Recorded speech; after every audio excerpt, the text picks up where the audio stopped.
നമ്മൾ ജൂലൈ 2024 തുടങ്ങി നമ്മൾ ജൂലൈ മിഡിൽ 2025 ആകുമ്പോഴേക്ക് അവസാനിപ്പിക്കേണ്ട ഒരു 1 ഇയർ പ്രോജക്റ്റാണിത്.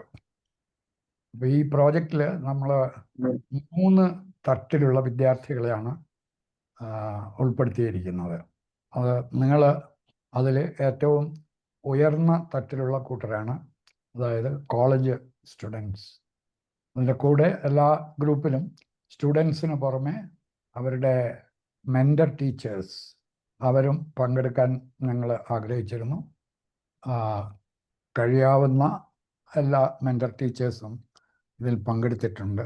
ഇന്നത്തെ പരിപാടിയെക്കുറിച്ച് പറയുകയാണെന്നുണ്ടെങ്കിൽ 1-2 ആഴ്ചകൾക്ക് മുമ്പ് ആലപ്പുഴയിൽ ഉള്ള സ്കൂൾ വിദ്യാർത്ഥികൾ, അതായത് UP section, high school higher secondary section, അങ്ങനെ രണ്ടാമത്തെ മിഡിൽ സെക്ഷൻ, ഈ 2 കൂട്ടർക്കും ഈ ആദ്യത്തെ കുറേ നമ്മുടെ ലെക്ചർ സീരീസിൽ അതായത് വിദഗ്ധരുടെ ലെക്ചർ സീരീസ്, ഇവിടെ പറഞ്ഞ യൂട്യൂബിൽ ഒക്കെ വീഡിയോ ചെയ്തിട്ടുള്ള ആ പ്രോഗ്രാംസിൽ പങ്കെടുക്കാൻ കഴിയാതിരുന്ന കുറേ കുട്ടികൾക്ക് ഈ പ്രോജക്റ്റിൻ്റെ ലക്ഷ്യങ്ങളെക്കുറിച്ചും പ്രോജക്റ്റ് ചെയ്യേണ്ട രീതികളെക്കുറിച്ചും ഈ പ്രോജക്റ്റ് എപ്പോൾ അവസാനിപ്പിക്കണമെന്ന കാര്യങ്ങളെക്കുറിച്ചൊക്കെ തന്നെ കുറച്ച് ക്ലാരിറ്റി കുറവുണ്ട് എന്ന് പറഞ്ഞതുകൊണ്ട് സത്യത്തിൽ മധുകൃഷ്ണനാണ് ഈ ആലപ്പുഴ ജില്ലാ കോർഡിനേറ്റർ ആദ്യമായിട്ട്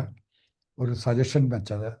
നമുക്ക് ഈ വർക്ക്ഷോപ്പുകൾക്കൊരു ബൂസ്റ്റർ വർക്ക്ഷോപ്പ് വെച്ചാൽ എങ്ങനെയിരിക്കും? അതേസമയം നമ്മൾ GF കമ്മിറ്റിയിൽ ഇതിനെക്കുറിച്ച് ആലോചിച്ച് ഈ ഫിസിക്കലായിട്ട് നമ്മൾ ഈ ഗ്രൂപ്പുകളെ ഒന്ന് ഇടപെടാൻ പറ്റുമോ, അവരുമായിട്ട് നേരിട്ടൊരു ഇൻട്രാക്ഷൻ താല്പര്യമുള്ള കുട്ടികൾക്ക്, പ്രത്യേകിച്ചും വെക്കേഷൻ സമയമായതുകൊണ്ട് പറ്റുമോ എന്ന് ചോദിച്ചു. അപ്പോൾ ഇത് രണ്ടും കൂടി സമന്വയിച്ച് സ്കൂൾ കുട്ടികൾക്ക് ആലപ്പുഴയിൽ ഈ 2 സ്റ്റേജിലുമുള്ള UP ആൻഡ് ഹയർ സെക്കൻഡറി കുട്ടികൾക്ക് 3 പ്രാദേശിക കേന്ദ്രങ്ങളിലായിട്ട്, അതായത് മാവേലിക്കര, ആലപ്പുഴ, ചേർത്തല, താല്പര്യമുള്ള വിദ്യാലയങ്ങളിലുള്ള ആളുകളോട്, കുട്ടികളോടും, താല്പര്യമുള്ള കുറച്ച് പാരൻസിനോടും, അതുപോലെ തന്നെ കുറച്ച് മെൻറ്റർ ടീച്ചേഴ്സും എല്ലാം കൂടി ഫിസിക്കലായിട്ട് ഒരു ദിവസത്തെ പ്രോഗ്രാമായിട്ട്, അതായത് 9 മണിക്ക് തുടങ്ങി 3 മണി വരെ അവസാനിക്കുന്ന ഒരു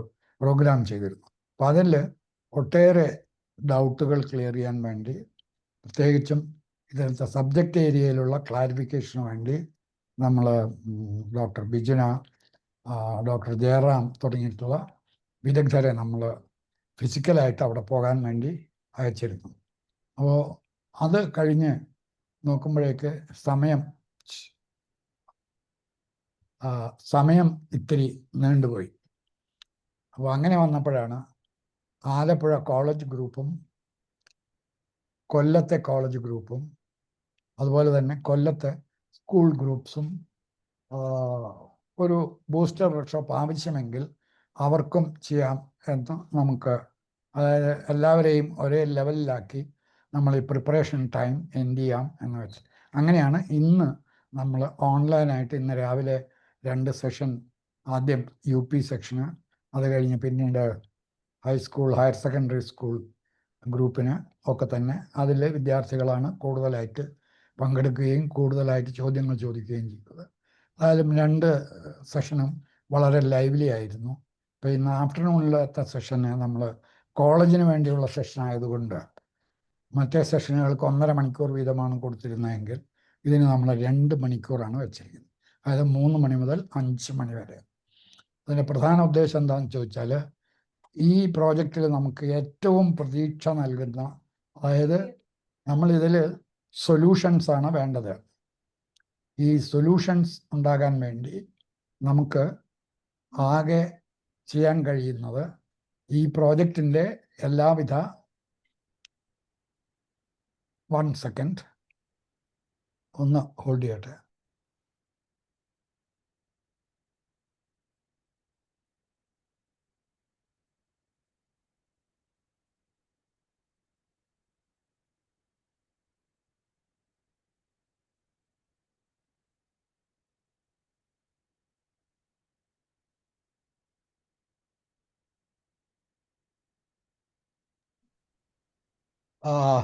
റെസ്യൂം.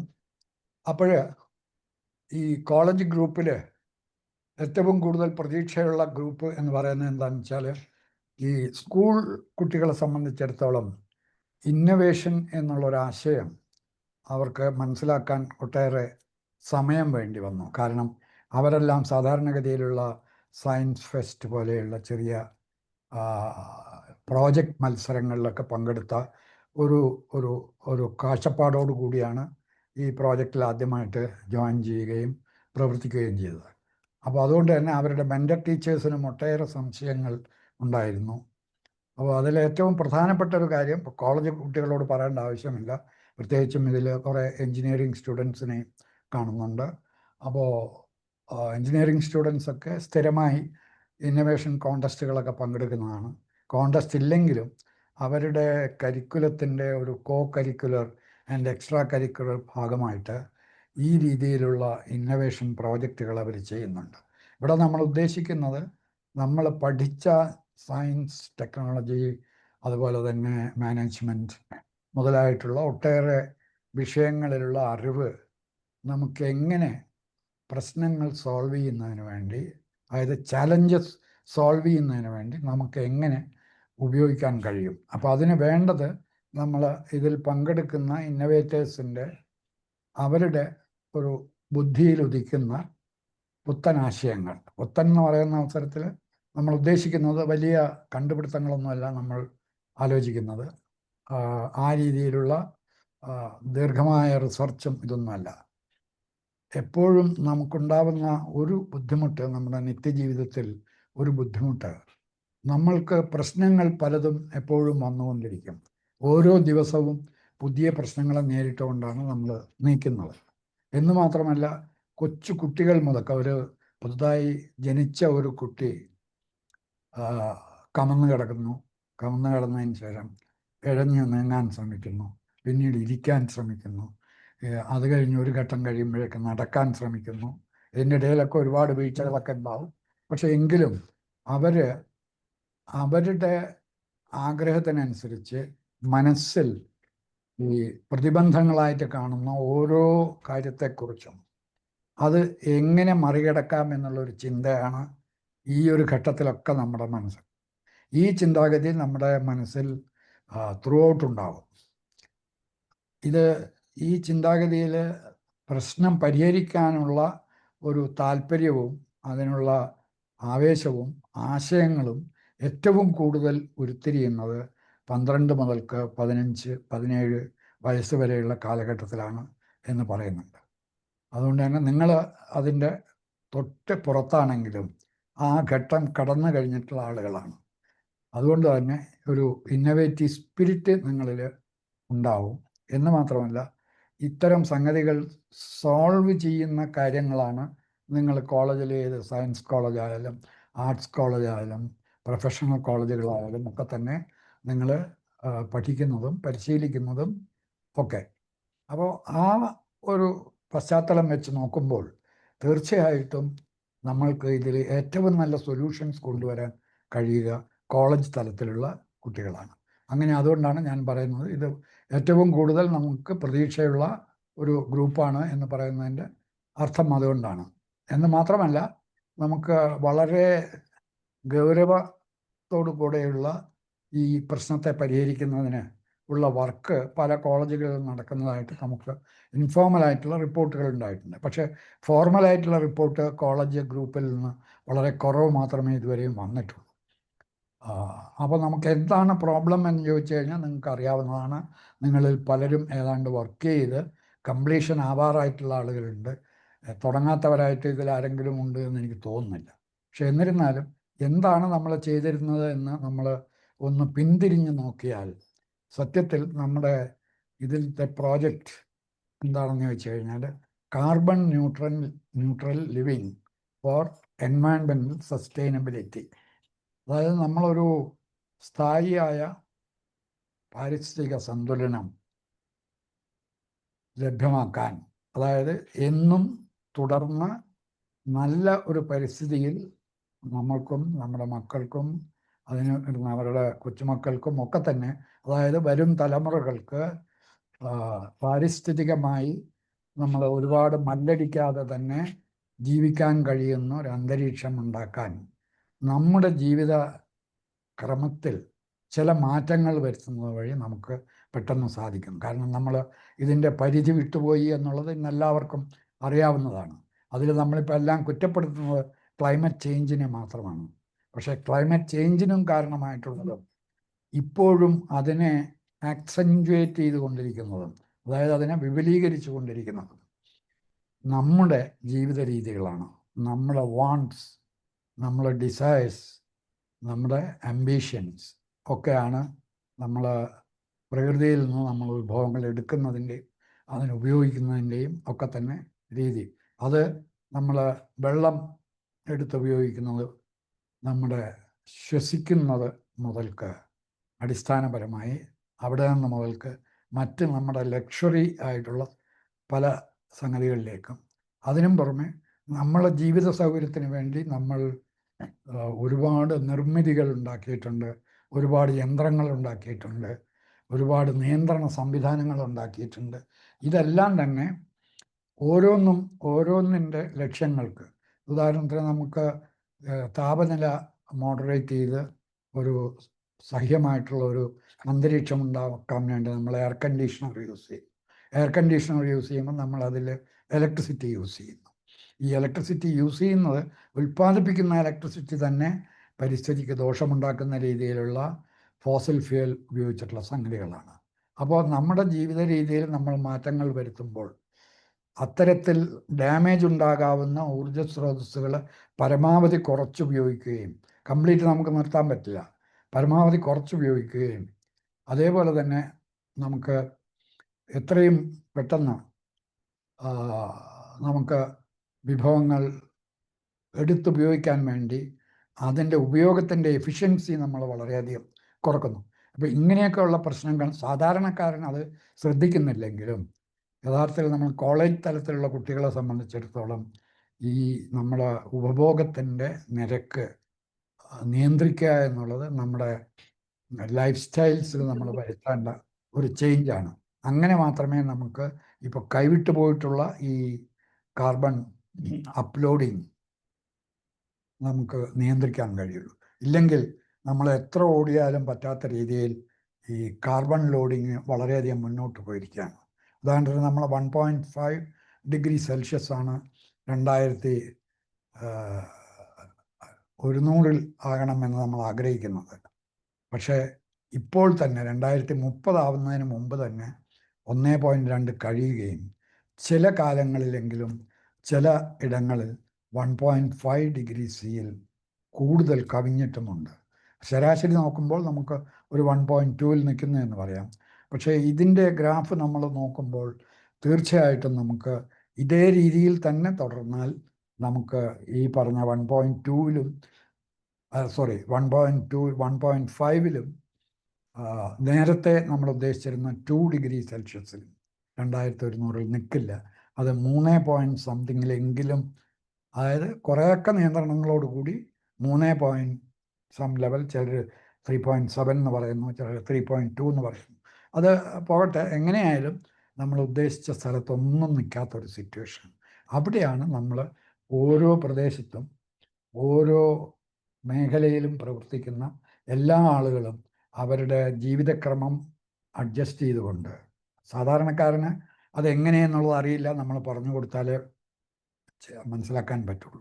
അതുകൊണ്ട് തന്നെ കോളേജ് ലെവലുള്ള വിദ്യാർത്ഥികൾക്ക് ചെയ്യാൻ പറ്റുന്നത് ഏത് രീതിയിൽ നമുക്ക് ഈ ഒരു ക്രമീകരണം എളുപ്പത്തിൽ ആളുകൾക്ക് ഇന്നത്തെ അവരുടെ ജീവിത രീതിയിൽ വലിയ ബുദ്ധിമുട്ടില്ലാത്ത രീതിയിൽ ഇതെങ്ങനെ സാധിക്കും, അതിൽ എങ്ങനെ നമുക്ക് ഈ ഗ്യാപ്പ് എങ്ങനെ മേക്കപ്പ് ചെയ്തുകൊണ്ട് അധികമായിട്ട് അന്തരീക്ഷത്തിലേക്ക് പോയിട്ടുള്ള GHG ഗ്യാസസിനെ നമുക്ക് എങ്ങനെ പറ്റുമെങ്കിൽ തിരിച്ചെടുക്കാനും, ഇല്ലെങ്കിൽ അതിന് കൂടുതൽ വർധനയില്ലാതെ ഒരു നിശ്ചിത കാലയളവിനുള്ളിൽ നമുക്കിത് കൊണ്ടുവരും.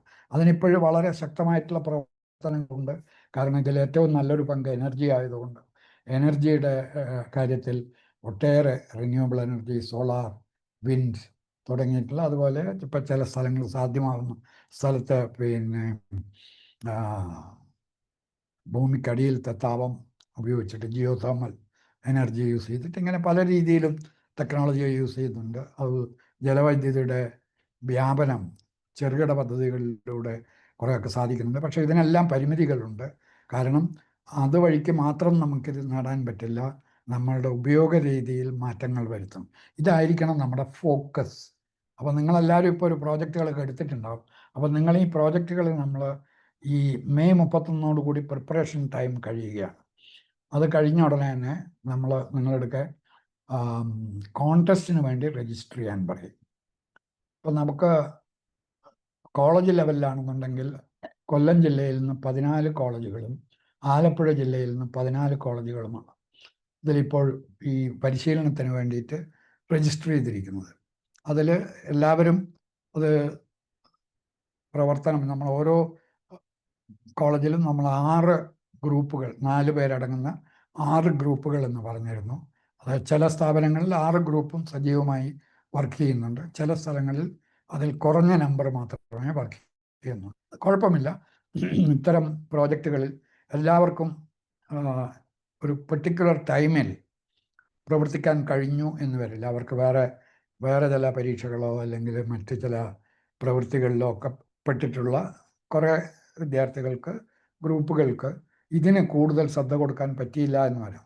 അപ്പോൾ അങ്ങനെയുള്ള കുറച്ച് ആളുകളെങ്കിലും ഡ്രോപ്പ് ഔട്ട് ഉണ്ടാവുമെങ്കിലും ഇപ്പം ഇന്നിപ്പോൾ ഇത്രയും രജിസ്റ്റർ ചെയ്ത നിലയ്ക്ക് എനിക്ക് തോന്നുന്നത് കോളേജ് ലെവലിൽ ശ്രദ്ധേയമായിട്ടുള്ള ഒരു കുറച്ച് ഗ്രൂപ്പുകളെങ്കിലും, വളരെ ശ്രദ്ധേയമായിട്ടുള്ള കുറച്ച് പ്രശ്നങ്ങൾ കണ്ടെത്തുകയും അതിന് പരിഹാരം നിർദ്ദേശിക്കുകയും ചെയ്യും. അപ്പോൾ ഈ പരിശീലന ഘട്ടം കഴിഞ്ഞാൽ പിന്നെ എന്ത് എന്ന് ചോദിച്ചു കഴിഞ്ഞാൽ ജൂൺ 8 മുതൽക്ക് 12 വരെയുള്ള പീരീഡിൽ നമ്മൾ ഈ ഇൻസ്റ്റിറ്റ്യൂഷണൽ ലെവൽ കോൺടെസ്റ്റ് നടത്തും. അതായത് ഇപ്പോൾ നിങ്ങൾ ഇതിലേതെങ്കിലും ഒരു കോളേജ് എടുക്കുക, ഇപ്പോൾ TKM കോളേജ്. അപ്പോൾ TKM കോളേജിൽ ഇപ്പോൾ 6 ഗ്രൂപ്പ് ഉണ്ടെന്നിരിക്കട്ടെ. ഈ 6 ഗ്രൂപ്പിൻ്റെയും വർക്കിനെ വിലയിരുത്താൻ വേണ്ടി അവിടെ ഒരു 3 അംഗങ്ങളുള്ള ഒരു ജഡ്ജിങ് പാനൽ നമ്മൾ കോൺസ്റ്റിറ്റ്യൂട്ട് ചെയ്യും. ഇത് കോൺസ്റ്റിറ്റ്യൂട്ട് ചെയ്യുന്നതിൽ അതിൻ്റെ കൺവീനറും അത് നടത്തിപ്പിക്കുന്ന ആളും അവിടുത്തെ മെൻറ്റർ ടീച്ചറായിരിക്കും ആ കോളേജിലത്തെ. അതിന് പുറമെ അതേ വിദ്യാലയത്തിൽ നിന്ന് ആ വിദ്യാലയത്തിൻ്റെ ഹെഡിൻ്റെ അനുമതിയോടുകൂടി വേറെ ഒരു അധ്യാപകനെ കൂടി ഇതിൽ അംഗമായിട്ടെടുക്കാം. അത് രണ്ടാമത്തെ ആൾ. മൂന്നാമത്തെ ആൾ ഗ്രീൻ എനർജി ഫോറം, അതായത് ഈ പ്രോജക്റ്റ് ടീം പുറത്തു നിന്നുള്ള ഒരു എക്സ്പേർട്ടിനെ ഇതിൽ ജഡ്ജിങ് കമ്മിറ്റിയിലേക്ക് നോമിനേറ്റ് ചെയ്യും. ഈ 3 പേരും കൂടിയാണ് ഈ വിദ്യാലയത്തിൽ പോയിട്ട്, ഈ പെർട്ടിക്കുലർ കോളേജിൽ പോയിട്ട് അന്ന് അതിൽ ഏതെല്ലാം ഗ്രൂപ്പുകളാണ് റെഡിയായിട്ടുള്ളത്, അപ്പോൾ ആ റെഡിയായിട്ടുള്ളതിൻ്റെ രജിസ്ട്രേഷനാണ് നമ്മൾ ആവശ്യപ്പെടുന്നത്. അപ്പോൾ ആ രജിസ്ട്രേഷൻ എന്തൊക്കെ വേണമെന്നുള്ളത് ഞാൻ പിന്നീട് പറയാം. അപ്പോൾ അതിനെ വിലയിരുത്തിയിട്ട് നമ്മൾ നേരത്തെ തീരുമാനിച്ചിരുന്നത് ഒരു ഇൻസ്റ്റിറ്റ്യൂഷനിൽ നിന്ന് ഒരു ഏറ്റവും ബെസ്റ്റ് ആയിട്ടുള്ള ഒരു ഗ്രൂപ്പിനെ നമ്മൾ ജില്ലാതല കോൺടെസ്റ്റിന് അയക്കും എന്നായിരുന്നു. അപ്പം അങ്ങനെ നോക്കുമ്പോൾ ഈ 14 കോളേജുകളിൽ നിന്ന് ഒരു ഗ്രൂപ്പ് വീതം എന്ന് പറഞ്ഞാൽ 14 ഗ്രൂപ്പുകൾ നമുക്ക് ജില്ലാതല മത്സരത്തിന് കിട്ടും. പക്ഷേ പലപ്പോഴും നമ്മൾ ഇന്നൊവേഷൻ പോലെയുള്ള കോൺടെസ്റ്റുകളിൽ കാണുന്ന ഒരു പ്രശ്നം എന്താണെന്ന് വെച്ചാൽ ഈ ഫസ്റ്റും സെക്കൻഡും തമ്മിൽ വളരെ വലിയ വ്യത്യാസം ഉണ്ടാവില്ല. പിന്നെ അഥവാ വ്യത്യാസം ഉണ്ടെങ്കിൽ തന്നെ അത് തിരിച്ചറിയാൻ വളരെ ബുദ്ധിമുട്ടുണ്ടാവും. അതായത് ഒന്ന് ഒരു മേഖലയിലായിരിക്കാം, ഒന്ന് വെള്ളത്തിൻ്റെ മേഖലയിലായിരിക്കാം, മറ്റൊന്ന് എനർജിയുടെ മേഖലയിലായിരിക്കാം, മറ്റൊന്ന് വേറെ ഏതെങ്കിലും തരത്തിലുള്ള അഗ്രികൾച്ചറിൻ്റെ മേഖലയിലാവാം. ഇങ്ങനെ പല രീതിയിലും വരാം.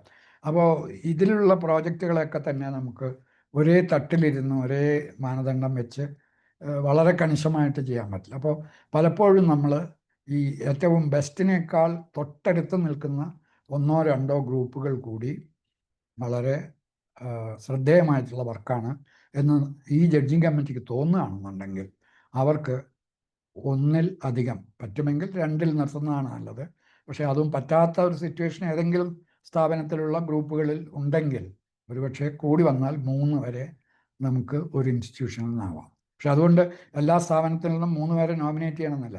അത് ഈ ജഡ്ജിങ് കമ്മിറ്റിക്ക് തോന്നുന്നത് പോലെ ഇരിക്കും. അതിൽ പ്രത്യേകിച്ചും വെളിയിൽ നിന്ന് വരുന്ന ആ ജഡ്ജ് ആയിരിക്കണം ഇതിന് കാരണം അവിടുത്തെ മെൻറ്ററും അവിടുത്തെ ടീച്ചറും എപ്പോഴും അവിടെ നിന്ന് കൂടുതൽ ആളുകൾ കിട്ടുന്നത് അവരെ സംബന്ധിച്ചിടത്തോളം വളരെ നല്ലൊരു കാര്യമാണ്. അപ്പോൾ അതുകൊണ്ട് അവരതിനെതിരെ നിൽക്കില്ല. പക്ഷേ എന്നിരുന്നാലും നമ്മൾ ഫൈനൽ കോണ്ടസ്റ്റിന് അവതരിപ്പിക്കുന്ന പ്രോജക്റ്റുകൾ തീർച്ചയായും നാട്ടുകാർക്കും അതുപോലെ തന്നെ മറ്റ് ഇതിൽ വരുന്ന സഹൃദയരായിട്ടുള്ള ഒരുപാട് പേരെ, അതുപോലെ കമ്പനി ഈ പ്രോജക്റ്റ് സ്പോൺസർ ചെയ്തിട്ടുള്ള കമ്പനി ഒഫീഷ്യൽസ്, അവർക്കൊക്കെ തന്നെ ശ്രദ്ധേയമാണ് എന്ന് തോന്നണം.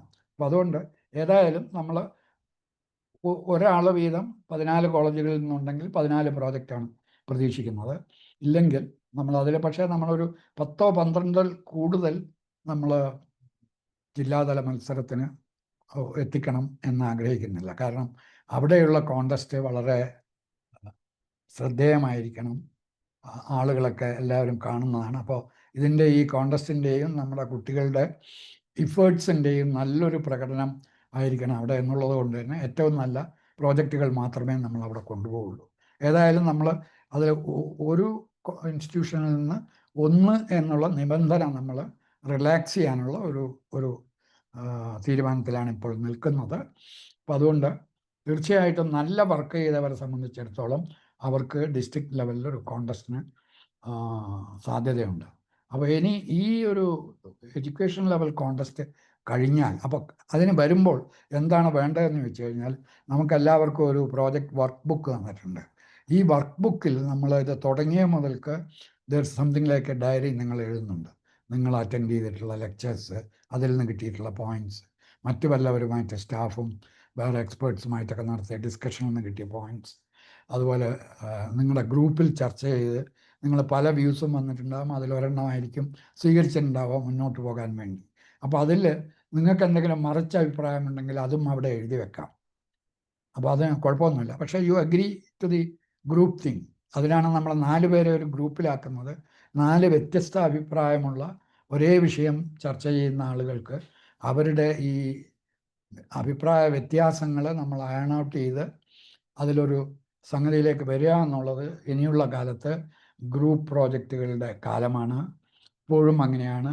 അതുപോലെ തന്നെ നമുക്ക് സ്പേസ് ഇങ്ങനെയുള്ള കാര്യങ്ങളൊക്കെ എത്രയോ ഗ്രൂപ്പുകൾ വർക്ക് ചെയ്തതിന് ശേഷമാണ് വരുന്നത്. അതുപോലെ ഔഷധങ്ങൾ ഉണ്ടാക്കുന്നതിൽ എത്രയോ ഗ്രൂപ്പുകൾ വർക്ക് ചെയ്തിട്ട് അതിൽ ഏറ്റവും ആദ്യം വളരെ ഫലപ്രദമായി സക്സസ്ഫുള്ളായ ഗ്രൂപ്പുകളുടെ വർക്കാണ് അവസാനം പ്രൊഡക്ഷനിലേക്കൊക്കെ പോകുന്നത്. അപ്പോൾ അതുപോലെ നമുക്ക് ഇവിടെയും ആ ഒരു കാഴ്ചപ്പാട് നമുക്ക് കാണാം. ആ ഗ്രൂപ്പായിട്ട് വർക്ക് ചെയ്യാനും അഭിപ്രായ വ്യത്യാസങ്ങൾ അയൺ ഔട്ട് ചെയ്യാനുമുള്ള നിങ്ങളുടെ കഴിവ് കൂടി ഇതിൽ പരീക്ഷിക്കപ്പെടുന്നുണ്ട്.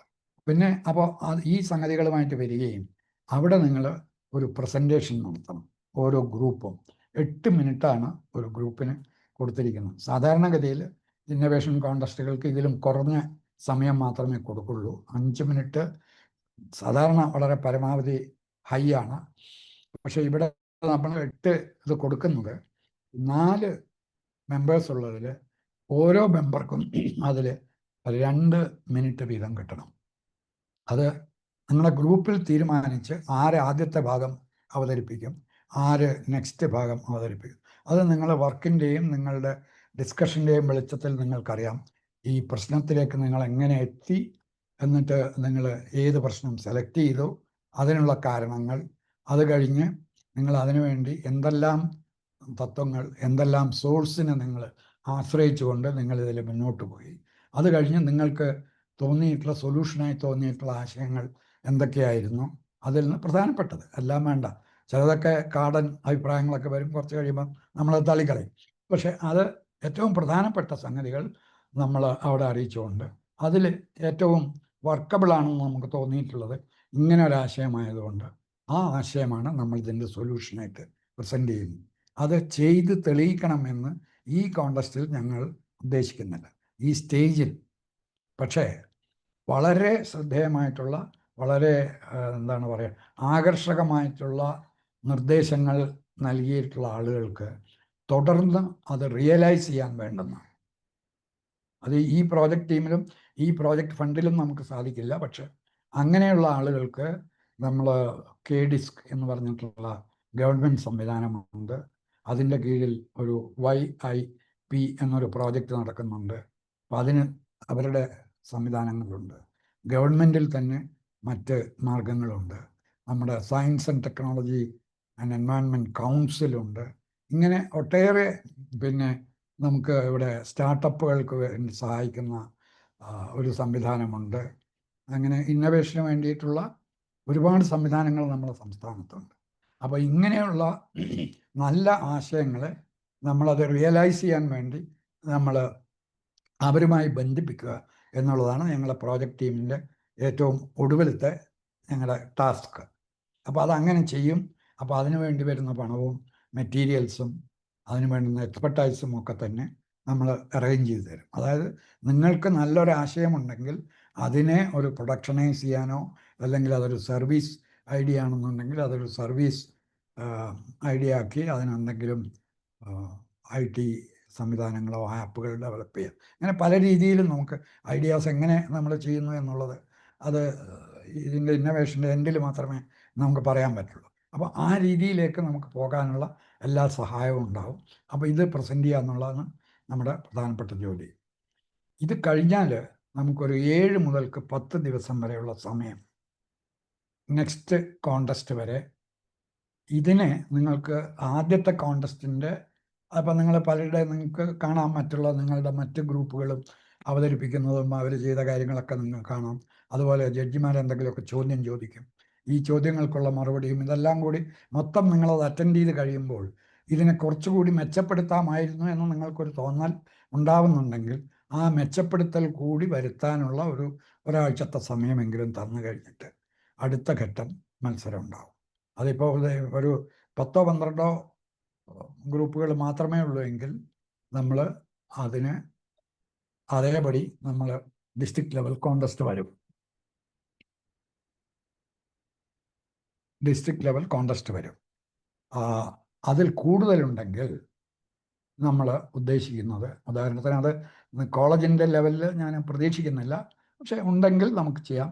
ഹൈസ്കൂൾ, ഹയർ സെക്കൻഡറി സ്കൂൾ ലെവലിൽ, UP ലെവലിലും ഒരുപക്ഷെ കൂടുതൽ എൻട്രീസ് ഉണ്ടെങ്കിൽ ഈ ഫൈനൽ കോൺടെസ്റ്റിന് എല്ലാവരെയും തിരക്ക് പിടിച്ച് നമ്മൾ ചെയ്തു കഴിഞ്ഞാൽ അവർക്ക് അവരുടെ പെർഫോമൻസ് മെച്ചപ്പെടുത്താൻ പറ്റില്ല. അതുകൊണ്ട് ജില്ലയിൽ ഏതെങ്കിലും 1-2 കേന്ദ്രങ്ങളിൽ വെച്ച് നമ്മൾ ഒരു ഇടനില കോൺടെസ്റ്റ് കൂടി നടത്തും. അതിൽ നിന്ന് അപ്പോൾ കുറച്ചുകൂടി ഏറ്റവും ഔട്ട്സ്റ്റാൻഡിംഗ് ആയിട്ടുള്ള, അതായത് ഈ ഇമ്പ്രൂവ്മെൻറ്റിന് ശേഷവും ഏറ്റവും ഔട്ട്സ്റ്റാൻഡിംഗ് ആയിട്ടുള്ള പ്രോജക്റ്റുകൾ മാത്രം ഡിസ്ട്രിക്ട് കോൺടെസ്റ്റിലേക്ക് പോകും. അപ്പോൾ കോളേജ് ലെവലിൽ നമുക്ക് നോക്കാം, ഈ ഫസ്റ്റ് ലെവൽ കഴിയുമ്പോൾ നമുക്കറിയാം എത്രയുണ്ടെന്നുള്ളത്. പക്ഷേ ഇതാണ് ഇപ്പം നമ്മളിതിനെ ഇവാലുവേറ്റ് ചെയ്യാനുള്ള ഒരിതായിട്ട് വെച്ച്. ഇതിൽ 1, 2, 3 എന്നുള്ള സമ്മാനം കൊടുക്കുന്ന ഒരു ലക്ഷ്യമല്ല നമുക്കുള്ളത്. കൊള്ളാവുന്ന ആശയങ്ങളുള്ള എല്ലാവർക്കും അതിനെ വികസിപ്പിക്കാനും അതിനെ ഏത് ലെവലിലേക്ക് കൊണ്ടുപോകാനും വേണ്ടുന്ന സഹായവും അതേസമയം തന്നെ പ്രോത്സാഹനവും അതേപോലെ തന്നെ അതിന് വേണ്ടുന്ന അവസരങ്ങളും ഉണ്ടാക്കുക എന്നുള്ളതാണ് നമ്മുടെ ലക്ഷ്യം. അതുകൊണ്ട് നമ്മൾ ഈ ഫൈനൽ ഏറ്റവും ബെസ്റ്റായിട്ടുള്ള ഒരു ടീമിനെ സെലക്ട് ചെയ്യുന്നത് ഉണ്ടാകാം. എന്നാലും വളരെ നല്ല എന്തെല്ലാം സജഷൻസ് ഉണ്ടോ അവരെ എല്ലാം പ്രൊജക്റ്റ് ചെയ്തുകൊണ്ട് അവർക്കും സർട്ടിഫിക്കറ്റുകളും അതുപോലെ പ്രോത്സാഹനവുമായിട്ടുള്ള തുടർന്നുള്ള പ്രവർത്തനങ്ങളിലൊക്കെ അവർക്കും എൻട്രി ഉണ്ടാവും. അപ്പോൾ ആ രീതിയിൽ അപ്പം നല്ലൊരാശയം കൊണ്ടുവന്നാൽ അത് മത്സരിച്ച് തോറ്റുപോയി എന്ന് വിചാരിക്കേണ്ട. ആരും തോൽക്കുന്ന പ്രശ്നമേ ഇതിലില്ല. പിന്നെ ഇതിൽ പങ്കെടുത്ത എല്ലാ ആളുകൾക്കും അവരുടെ ഇഫേർട്ടിൻ്റെ അളവനുസരിച്ച് തീർച്ചയായും നമ്മൾ അതിനനുസരിച്ചുള്ള ഒരു ഗ്രഡേഷൻ സർട്ടിഫിക്കറ്റ് കൊടുക്കുന്നതാണ്. അപ്പോൾ അതും നിങ്ങൾക്ക് ഫ്യൂച്ചറിലേക്ക് വളരെ യൂസ്ഫുൾ ആയിരിക്കും. മറ്റൊരു സംഗതി എന്താണെന്ന് വെച്ചാൽ, ഈ ഏറ്റവും കൂടുതൽ ടീമുകളെ വളരെയധികം പ്രോത്സാഹനം നടത്തി അയച്ചിട്ടുള്ള വിദ്യാലയങ്ങൾക്ക് നമ്മൾ സർട്ടിഫിക്കറ്റോ അല്ലെങ്കിൽ ചെറിയൊരു ട്രോഫിയോ ഒരു പ്ലാക്കോ പോലെയുള്ള എന്തെങ്കിലും കൊടുക്കണമെന്ന് ഞങ്ങൾ ആഗ്രഹിക്കുന്നുണ്ട്. കാരണം അവർ നടത്തിയ ഇഫേർട്ട് മറ്റുള്ളവരും കൂടി അറിയാൻ അതൊരു ഷോ പീസായിട്ട് വെക്കാൻ പറ്റണം. ഇതേപോലെ തന്നെ ഇതിൽ വളരെയധികം അധ്വാനിച്ചിട്ടുള്ള മെൻറ്റർ ടീച്ചേഴ്സ് ഉണ്ട്. അത്തരം ആളുകളെ നമുക്ക് ആ മെൻറ്റർ ടീച്ചേഴ്സിന് അവർക്കും ചില സർട്ടിഫിക്കറ്റുകളും റെക്കഗ്നീഷൻസും ഒക്കെ കൊടുക്കുന്ന ഒരു പരിപാടിയുണ്ട്. അപ്പോൾ ഈ രീതിയിൽ ഇതിനു വേണ്ടി ആരൊക്കെ എഫേർട്സ് എടുത്തോ അവരെല്ലാവരെയും നമ്മൾ ആ എഫേർട്സിനെയൊക്കെ അംഗീകരിച്ചുകൊണ്ട് നമ്മൾ റെക്കഗ്നൈസ് ചെയ്തുകൊണ്ട് കാര്യങ്ങൾ ചെയ്യുന്നതായിരിക്കും. ഇതാണ് നമ്മുടെ ഈ പ്രോജക്റ്റിൻ്റെ മൊത്തത്തിലുള്ള ഇനി അങ്ങോട്ടുള്ളത്. അപ്പോൾ അതുകൊണ്ട് ജൂൺ മാസം നമ്മളെ സംബന്ധിച്ചിടത്തോളം ഇതിൻ്റെ മത്സരങ്ങളെല്ലാം കഴിഞ്ഞ് നമുക്ക് ജൂലൈ മിഡിലാകുമ്പോഴേക്ക് പ്രോജക്റ്റ് ക്ലോസ് ചെയ്യേണ്ടി വരും.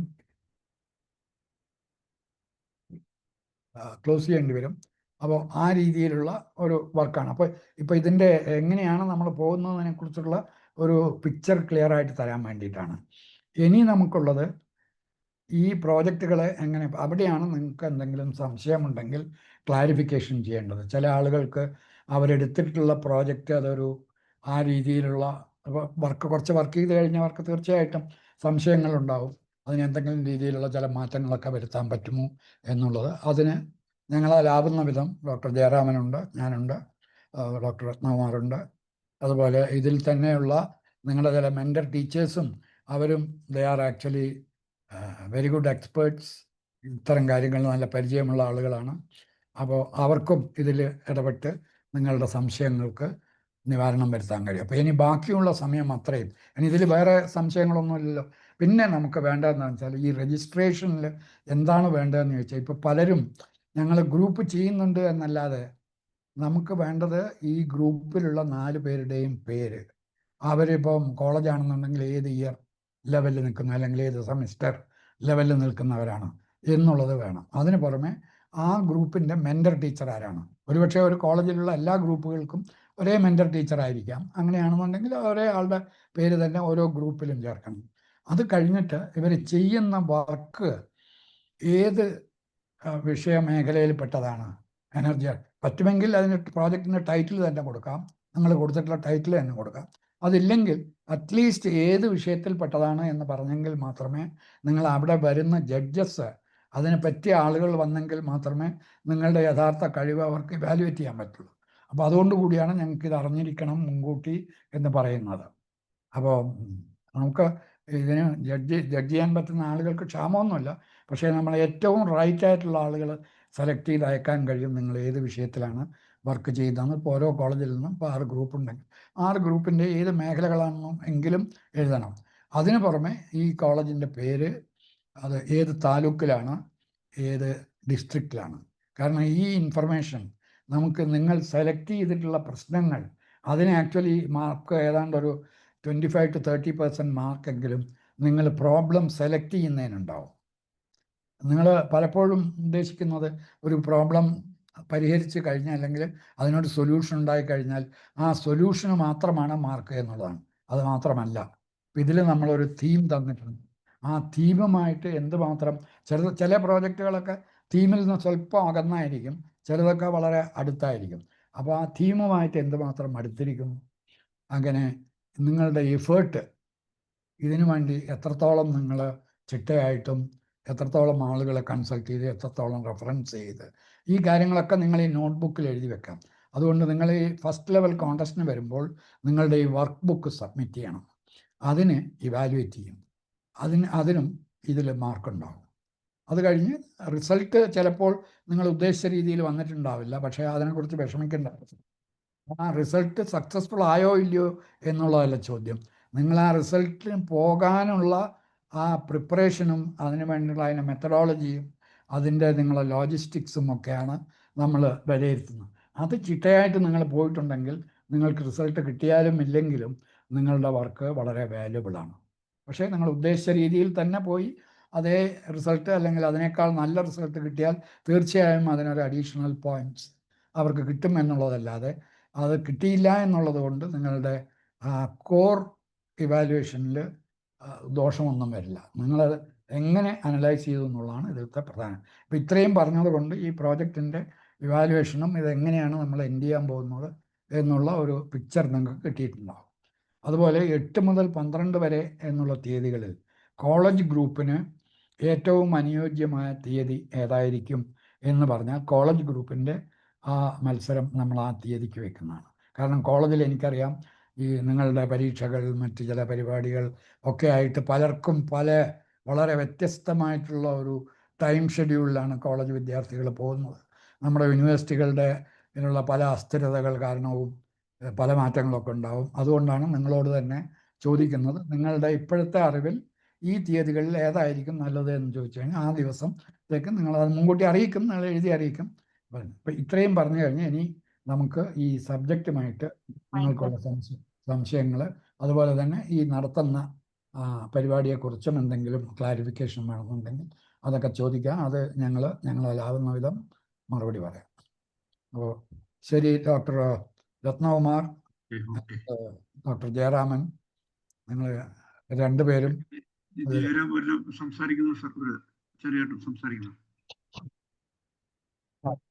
ഇല്ല സാർ, കുട്ടികളുടെ ചോദ്യം വരട്ടെ അപ്പൊ സംസാരിക്കും. അപ്പൊ ഇനി ചോദിക്കാനുള്ള സമയമാണ്. നിങ്ങൾക്ക് ചോദിക്കാം. വേണമെങ്കിൽ നിങ്ങൾ അൺമ്യൂട്ട് ചെയ്തിട്ട് സംസാരിക്കാം. Please, 1 by 1. ഒരു കോളേജിൽ നിന്ന് തന്നെ കൂടുതൽ ആൾക്കാർ വന്നുള്ള പല കോളേജും ഉണ്ട് അതിനകത്ത്. അപ്പൊ നിങ്ങളിത് തുടങ്ങാം. ഇല്ലേ നമ്മൾ ഓരോന്നിട്ട് നമ്മളങ്ങോട്ട് വിളിക്കണം. നമ്മളതിനെ തുടങ്ങുന്ന നല്ലത്. അതെ, കോളേജായിട്ട് വിളിക്കുന്നതായിരിക്കുന്നില്ല. ശരി, okay. Doctor Ranjini, SN college for women, സംസാരിക്കാനുണ്ടോ?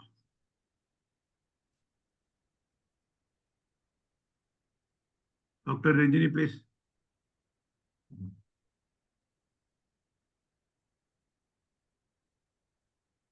Unmute ചെയ്ത്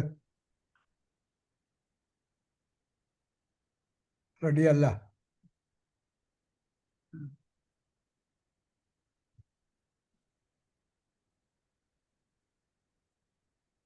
ടീച്ചർ ഗ്രൂപ്പിലുണ്ട് അതിനകത്ത്. ഓക്കെ, എന്തെങ്കിലും അഡ്മ്യൂട്ട് ചെയ്യാനുള്ള പ്രോബ്ലം ആയിരിക്കാം. അടുത്ത കോളേജ് വിളിച്ചോളൂ. അപ്പോഴത്തേക്ക് ശ്രീനാരായണ കോളേജ് ഓഫ് ടെക്നോളജി ആരാന്ന് വെച്ചാൽ പറയാം. കൂടുതൽ പാർട്ടിസിപ്പൻസ് ഉണ്ട് ഇവിടെ. പ്രോജക്റ്റ് ചെയ്യുന്ന ആൾക്കാർ എന്താണ് പ്രോജക്റ്റിന്റെ പ്രശ്നങ്ങൾ, ഡീറ്റെയിൽസ് സംസാരിക്കാം. Good afternoon sir. ഞാൻ ധന്യ, SNCTയിലെ മെന്റർ ടീച്ചറാണ്. സാർ, ഞങ്ങൾ ശരിക്കും പ്രോജക്റ്റ് ആക്ച്വലി ചെയ്ത് സ്റ്റാർട്ട് ചെയ്യാൻ തുടങ്ങുന്നതേ ഉള്ളു. കുട്ടികൾക്ക് ഇപ്പോൾ യൂണിവേഴ്സിറ്റി എക്സാം ഒക്കെ ആയിരുന്നു. ഫ്രൈഡേ വരെ അവർക്ക് യൂണിവേഴ്സിറ്റി എക്സാം ആയിരുന്നു. അതിന്റെ തിരക്കിലായിരുന്നു. അപ്പൊ ഞങ്ങൾ ഇങ്ങനെ പ്ലാൻ ചെയ്തുകൊണ്ടിരിക്കുന്നു സാർ. ഓക്കെ, നമുക്ക് എക്സ്പെരിമെന്റ് ആയിട്ട് ചെയ്ത് കാണിച്ചില്ലെങ്കിലും നമുക്കൊരു അതിന്റെ മോഡലൊക്കെ ചെയ്താലും ഒക്കെ മതിയാവുമല്ലോ സാർ? ആശയം അവതരിപ്പിച്ചാൽ ഈ 8 മിനിറ്റിനകം ഇതൊരു വർക്കബിൾ സൊല്യൂഷൻ ആണ് എന്ന് ജഡ്ജിമാരെ ബോധ്യപ്പെടുത്തിയാൽ മാത്രം മതി. അതിൽ വർക്കബിൾ നിങ്ങളൊരു മോഡൽ കൊണ്ടുവരാൻ പറ്റുമെങ്കിൽ അത് നല്ലത്. ഇനി അതല്ല, നിങ്ങൾ ഗ്രൗണ്ടിൽ ഫീൽഡിൽ ചെയ്ത ഒരു പ്രോജക്റ്റ് ആണെന്നിരിക്കട്ടെ. ഇപ്പോൾ ചില അഗ്രികൾച്ചറായിട്ടുള്ള ഏരിയ എടുത്തിട്ടുള്ള ആളുകൾക്ക് അവർ ചിലപ്പം ഫീൽഡിൽ എന്തെങ്കിലുമൊക്കെ നട്ട് വളർത്തി കുറച്ച് സമയമൊക്കെ എടുക്കില്ലേ. അപ്പോൾ അവർ നേരത്തെ തുടങ്ങിയിട്ടുണ്ടാവും. അങ്ങനെയുള്ളതാണെന്നുണ്ടെങ്കിൽ ഒരു 2 മിനിറ്റ് വീഡിയോ പിടിച്ചിട്ട് ആ വീഡിയോ ഈ 8 മിനിറ്റിൽ 2 മിനിറ്റ് വീഡിയോ കാണിച്ച് ബാക്കി 6 മിനിറ്റ് ബാക്കി 3 പേര് സംസാരിക്കുക, ഒരാൾ ഈ വീഡിയോ അവതരിപ്പിച്ച് ചെയ്യുക. അപ്പം എങ്ങനെയായാലും 4 പേരും വർക്ക് ചെയ്ത് അവരുടെ ആൻസർ ജഡ്ജിമാർ കേട്ടെങ്കിൽ മാത്രമേ നിങ്ങൾ എല്ലാവരും ഗ്രൂപ്പായിട്ട് ഇതിൽ വർക്ക് ചെയ്തിട്ടുണ്ട് എന്നുള്ള ബോധ്യം അവർക്കുണ്ടാവുള്ളൂ. കാരണം നമ്മൾ ഇതിൽ ജഡ്ജ് ചെയ്യുന്നത് ഈ ഗ്രൂപ്പ് ആക്ടിവിറ്റിക്കുള്ള നിങ്ങളുടെ കഴിവ്, പുതിയ ആശയങ്ങൾ ഉണ്ടാക്കുന്നതിനുള്ള അറിവ്, അതിനേക്കാൾ കൂടുതൽ ചുറ്റുമുള്ള പ്രശ്നങ്ങളെ മനസ്സിലാക്കുന്നതിനുള്ള, അങ്ങനെ ആ പ്രോബ്ലം ഐഡൻറ്റിഫൈ ചെയ്യുന്നത് തന്നെ വളരെ പ്രധാനപ്പെട്ട ഒരു ഘടകമാണ്. നിങ്ങൾക്ക് ഉത്തരം കിട്ടിയില്ലെങ്കിലും നിങ്ങൾ നല്ലൊരു പ്രോബ്ലം ഐഡൻറ്റിഫൈ ചെയ്ത് അതൊരു പ്രശ്നമായി പഠിച്ച് പരിഹാരം കണ്ടെത്താൻ എന്ന് കണ്ടെത്തിയാൽ വളരെ നല്ലതാണ്. അതേപോലെ തന്നെ ഈ പലതിലും സൊല്യൂഷൻ ഉണ്ടാവാം, പക്ഷേ ബൈ പീപ്പിൾസ് ആക്ഷൻ അല്ലെങ്കിൽ ഒരു കളക്റ്റീവ് ആക്ടിവിറ്റി, അതായത് കുറേ കുടുംബങ്ങളെ ഒന്നിച്ച് ചേർത്തി, അല്ലെങ്കിൽ ഒരു പഞ്ചായത്ത് ലെവലിൽ, അല്ലെങ്കിൽ ഒരു വാർഡ് ലെവലിൽ ഓഫ് കോർപ്പറേഷൻ ഓർ മുനിസിപ്പാലിറ്റി, അങ്ങനെയുള്ള പ്രവർത്തനം, അല്ലെങ്കിൽ ഒരു കൃഷിയുമായി ബന്ധപ്പെട്ടാണെന്നുണ്ടെങ്കിൽ കൃഷിക്കാരെ കൂടി പങ്കെടുപ്പിച്ചുകൊണ്ടുള്ള അങ്ങനെ പ്രോബ്ലം സോൾവ് ചെയ്യുമ്പോൾ അതിന് ചെലവ് കുറയുകയും സമയം കുറയുകയും അതേസമയം തന്നെ അതിൻ്റെ ഇഫക്റ്റീവ്നെസ് കൂടുകയും ചെയ്യും. അപ്പോൾ അതും ഒരു ഇന്നോവേഷനാണ്. ഈ പ്രശ്നം അല്ലാതെ പരിഹരിച്ചിട്ടുണ്ടാവും അറ്റ് എ ഹയർ കോസ്റ്റ്, ഒരു കോംപ്ലിക്കേറ്റഡ് പ്രൊസീജിയർ, അല്ലെങ്കിൽ പുറത്തുനിന്നുള്ള ആൾ വന്ന് ചെയ്യുക, ഇങ്ങനെയൊക്കെ. അതേസമയം തന്നെ അവിടെയുള്ള ആളുകൾക്ക് തന്നെ ചെയ്യാൻ പറ്റുന്ന ഒരു സൊല്യൂഷൻ ആകുമ്പോൾ അങ്ങനെ മാത്രമേ നമ്മുടെ പരിസ്ഥിതി പ്രശ്നങ്ങൾ നമുക്ക് പരിഹരിക്കാൻ പറ്റുള്ളൂ. ഇതിനെല്ലാറ്റിനും നമ്മൾ വെളിയിൽ നിന്ന് ആളുകൾ വരിക, ഗവൺമെൻറ് വരിക, അതിന് പകരം നമ്മുടെ ചുറ്റുപാടുമുള്ള പ്രശ്നങ്ങൾ നമ്മൾ തന്നെ ഉണ്ടാക്കിയിട്ടുള്ളതാണ്. പലതും, എല്ലാം എന്ന് പറയുന്നില്ല. ഇപ്പം വ്യവസായങ്ങൾ, അതുപോലെ മറ്റ് ചില കച്ചവട സ്ഥാപനങ്ങളൊക്കെ തന്നെ ഈ പരിസ്ഥിതിയെ ശ്രദ്ധിക്കാതെ പല മണ്ടത്തരങ്ങളും പല പാതകങ്ങളും ചെയ്യും. അതൊക്കെ നമ്മുടെ തലയിൽ വീഴും. അപ്പോൾ അതിനെയും നമുക്ക് അത് മനസ്സിലാക്കാൻ കഴിയുക, തക്ക സമയത്ത് തന്നെ മനസ്സിലാക്കി അതിനെ ആളുകളെ ബോധവൽക്കരിക്കുക, ഇതെല്ലാം ഈ പ്രവൃത്തിയിലുള്ളതാണ്. അത് അവിടെയൊക്കെയാണ് ഈ പ്രശ്നത്തെ നമ്മളെങ്ങനെ കണ്ടെത്തുന്നു, എങ്ങനെ പരിഹരിക്കുന്നു എന്നുള്ളതിൻ്റെ ഏത് വശമായാലും നമുക്കിതിൽ എടുക്കാൻ കഴിയും. അപ്പോൾ ആ പ്രശ്നം ക്ലിയർ ആയല്ലോ. അപ്പോൾ ഇനിയുള്ള സമയത്ത് നിങ്ങൾക്ക്, കാരണം ഒരു ഇന്നൊവേഷന് സാധാരണഗതിയിൽ കോൺടെസ്റ്റിന് ഞങ്ങൾ ടോപ്പിക് കൊടുക്കുന്നത്, ഇപ്പോൾ കോളേജ് ലെവലിലൊക്കെ ആണെന്നുണ്ടെങ്കിൽ ഒരു ഗ്രൂപ്പിൽ വന്ന് ഒരു 10-15 മിനിറ്റോ സംസാരിച്ച് കഴിഞ്ഞ് ഇമ്മീഡിയറ്റ്ലി അവർക്കൊരു ബ്രോഡായിട്ടുള്ള ഒരു ഏരിയ ടോപ്പിക് അങ്ങോട്ട് കൊടുക്കും. അവർ they suddenly start thinking about a solution. അങ്ങനെ ചെയ്ത് ഇപ്പോൾ അവിടെ ഇപ്പോൾ ചില എൻജിനീയറിങ് സംഗതികൾക്കൊക്കെ അവിടെ പല യന്ത്രങ്ങളും, ഇപ്പോൾ 3D പ്രിൻ്റർ, അത് ഇത് ഇങ്ങനെയുള്ള ചില സാധനങ്ങളൊക്കെ അവിടെ വെച്ചിട്ടുണ്ടാകും. അതൊക്കെ അവർക്ക് എടുത്ത് ഉപയോഗിച്ച് അവർക്ക് വേണമെന്നുണ്ട് ഒരു മോഡൽ ക്രിയേറ്റ് ചെയ്യാം, അത് ടെസ്റ്റ് ചെയ്യാനുള്ള സംഗതികൾ അവിടെ ഉണ്ടാവും. നമ്മൾ ആ ഒരു ഘട്ടത്തിലേക്ക് നമ്മളിപ്പോൾ പോകുന്നില്ല. കാരണം അതിന് ഒരുപാട് പൈസയുണ്ട്. ഓരോ ഗ്രൂപ്പിനും എന്തുമാത്രം ചിലവ് വേണമെന്ന് നോക്കി അതൊക്കെ അംഗീകരിച്ച് അതിന് പൈസ കൊടുത്ത് അങ്ങനെ ഒന്നാമതൊക്കെ ഈ പ്രോജക്റ്റിൽ അതിനുള്ള കാശില്ല. ഇതിപ്പം നമുക്ക് നമ്മുടെ ഒരു ജില്ലയിലുള്ള കുറേ കുട്ടികളെയെങ്കിലും ആ ജില്ലയിലുള്ള പ്രോബ്ലംസ് പഠിക്കാം. അതാണ് ഇതിൽ വേറെ ഒരു സംഗതി. നമ്മൾ ലോകത്ത് എവിടെയെങ്കിലുമുള്ള പ്രശ്നമായിക്കോട്ടെ, അതേ പ്രശ്നം നമ്മുടെ നാട്ടിലും ഉണ്ടെങ്കിൽ മാത്രമേ അതിന് നിങ്ങൾ തന്നെ പരിഹാരം കണ്ടെത്തി എന്നുള്ളതാണ് ഇതിലത്തെ ഏറ്റവും പ്രധാനപ്പെട്ട ഒരു വസ്തു. അതുകൊണ്ട് ഇപ്പോൾ കൊല്ലത്തു നിന്നുള്ള കോളേജ് സ്റ്റുഡൻസ് കൊല്ലത്ത് കൂടിയുള്ള ഒരു പ്രോജക്റ്റായ ഒരു പ്രശ്നമായിരിക്കണം. അത് ലോകം മുഴുവൻ ഉണ്ടാകാമായിരിക്കാം. പക്ഷേ അവിടെയും ഉണ്ടെങ്കിൽ അവിടുത്തെ സാഹചര്യത്തിൽ അതെങ്ങനെ പരിഹരിക്കാം എന്നുള്ളതാണ് നമ്മൾ നോക്കേണ്ടത്. അതിലാണ് അതിൻ്റെ നോവൽറ്റി ഇരിക്കുന്നത്, അതിലാണ് അതിൻ്റെ ഇന്നവേറ്റീവ് ആംഗിളും ഇരിക്കുന്നത്. അവിടുത്തെ സാഹചര്യങ്ങൾ വെച്ച് ഇതെങ്ങനെ ചെയ്യാം എന്നുള്ളത് ഇന്നവേറ്റ് ചെയ്യൽ തീർച്ചയായിട്ടും ഒരു ഇന്നവേഷൻ. അപ്പോൾ ആ രീതിയിൽ വേണം നിങ്ങൾ നോക്കാൻ വേണ്ടി. അതുകൊണ്ട് അതായത് ജില്ലകളിലെ പ്രോബ്ലംസേ എടുക്കാവൂ, ഇല്ലെങ്കിൽ ലാസ്റ്റ് മിനിറ്റ് വരുമ്പോൾ. പക്ഷേ നമ്മുടെ ഏത് ജില്ലയിൽ നോക്കിയാലും നമുക്ക് ആഗോള ശ്രദ്ധയിൽ വരുന്ന പ്രശ്നങ്ങൾ ഇഷ്ടം പോലെയുണ്ട്. അതുകൊണ്ട് അതൊരു ബുദ്ധിമുട്ടായിട്ട് വരില്ല. പറഞ്ഞു എന്നേ ഉള്ളൂ, സൂചിപ്പിച്ചു എന്നേ ഉള്ളൂ, ഓർമ്മിപ്പിച്ചു, അത്രയേ ഉള്ളൂ. ഇനി അടുത്ത വരട്ടെ. Okay, thank you sir.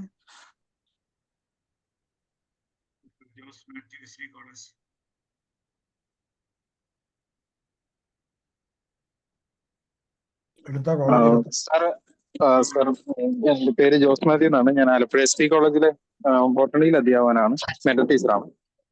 കേൾക്കാമോ സർ? ഹലോ, കേൾക്കാം. സാർ ഞങ്ങള് ഏകദേശം ഒരു 3 ടീമുകൾ ആക്റ്റീവാണ് ഇതിനകത്ത്. അപ്പോൾ അതില് എന്റെ ഇപ്പോ ആദ്യമുള്ള ഒരു സംശയം ഇതാണ്. അപ്പൊ നമ്മളിപ്പോ ചെയ്യേണ്ടത് ഈ കുട്ടികളെ വെച്ച് രജിസ്ട്രേഷൻ ആണോ സാർ ആദ്യം ചെയ്യേണ്ടുന്നത്, അതോ സിനോപ്സിസ് സബ്മിഷൻ ആണോ ഉദ്ദേശിക്കുന്നത്? 8-ാം തീയതിക്കുള്ളിൽ 8 മുതൽ 12 വരെ എന്നുള്ള പറഞ്ഞ സമയത്ത് നമ്മൾ ചെയ്യേണ്ടത് ഏറ്റവും 8 മുതൽ 12 വരെ ഇൻസ്റ്റിറ്റ്യൂഷൻ ലെവൽ കോൺടെസ്റ്റ് ആണ്. അന്നാണ് സബ്മിറ്റ് ചെയ്യേണ്ടത്. അവരുടെ മുമ്പാകെയാണ് സബ്മിറ്റ് ചെയ്യേണ്ടത്. അതായത് വേറെ നമ്മൾ രജിസ്ട്രേഷൻ ആയിട്ട് വേണ്ട, അതായത് കോമ്പറ്റീഷന്റെ സമയത്താണ് രജിസ്ട്രേഷനും എല്ലാം നടക്കുന്ന ആ കൂടെ തന്നെയാണല്ലേ? രജിസ്ട്രേഷൻ ഇപ്പോൾ നടക്കണം. അതിന് ഞങ്ങളൊരു തീയതി നാളെ തന്നെ ഞങ്ങളൊരു കമ്മ്യൂണിക്കേഷൻ അയക്കും. ഈ ഇമെയിലിലും വാട്സാപ്പിലും ആ മെസ്സേജ് കൊടുക്കും.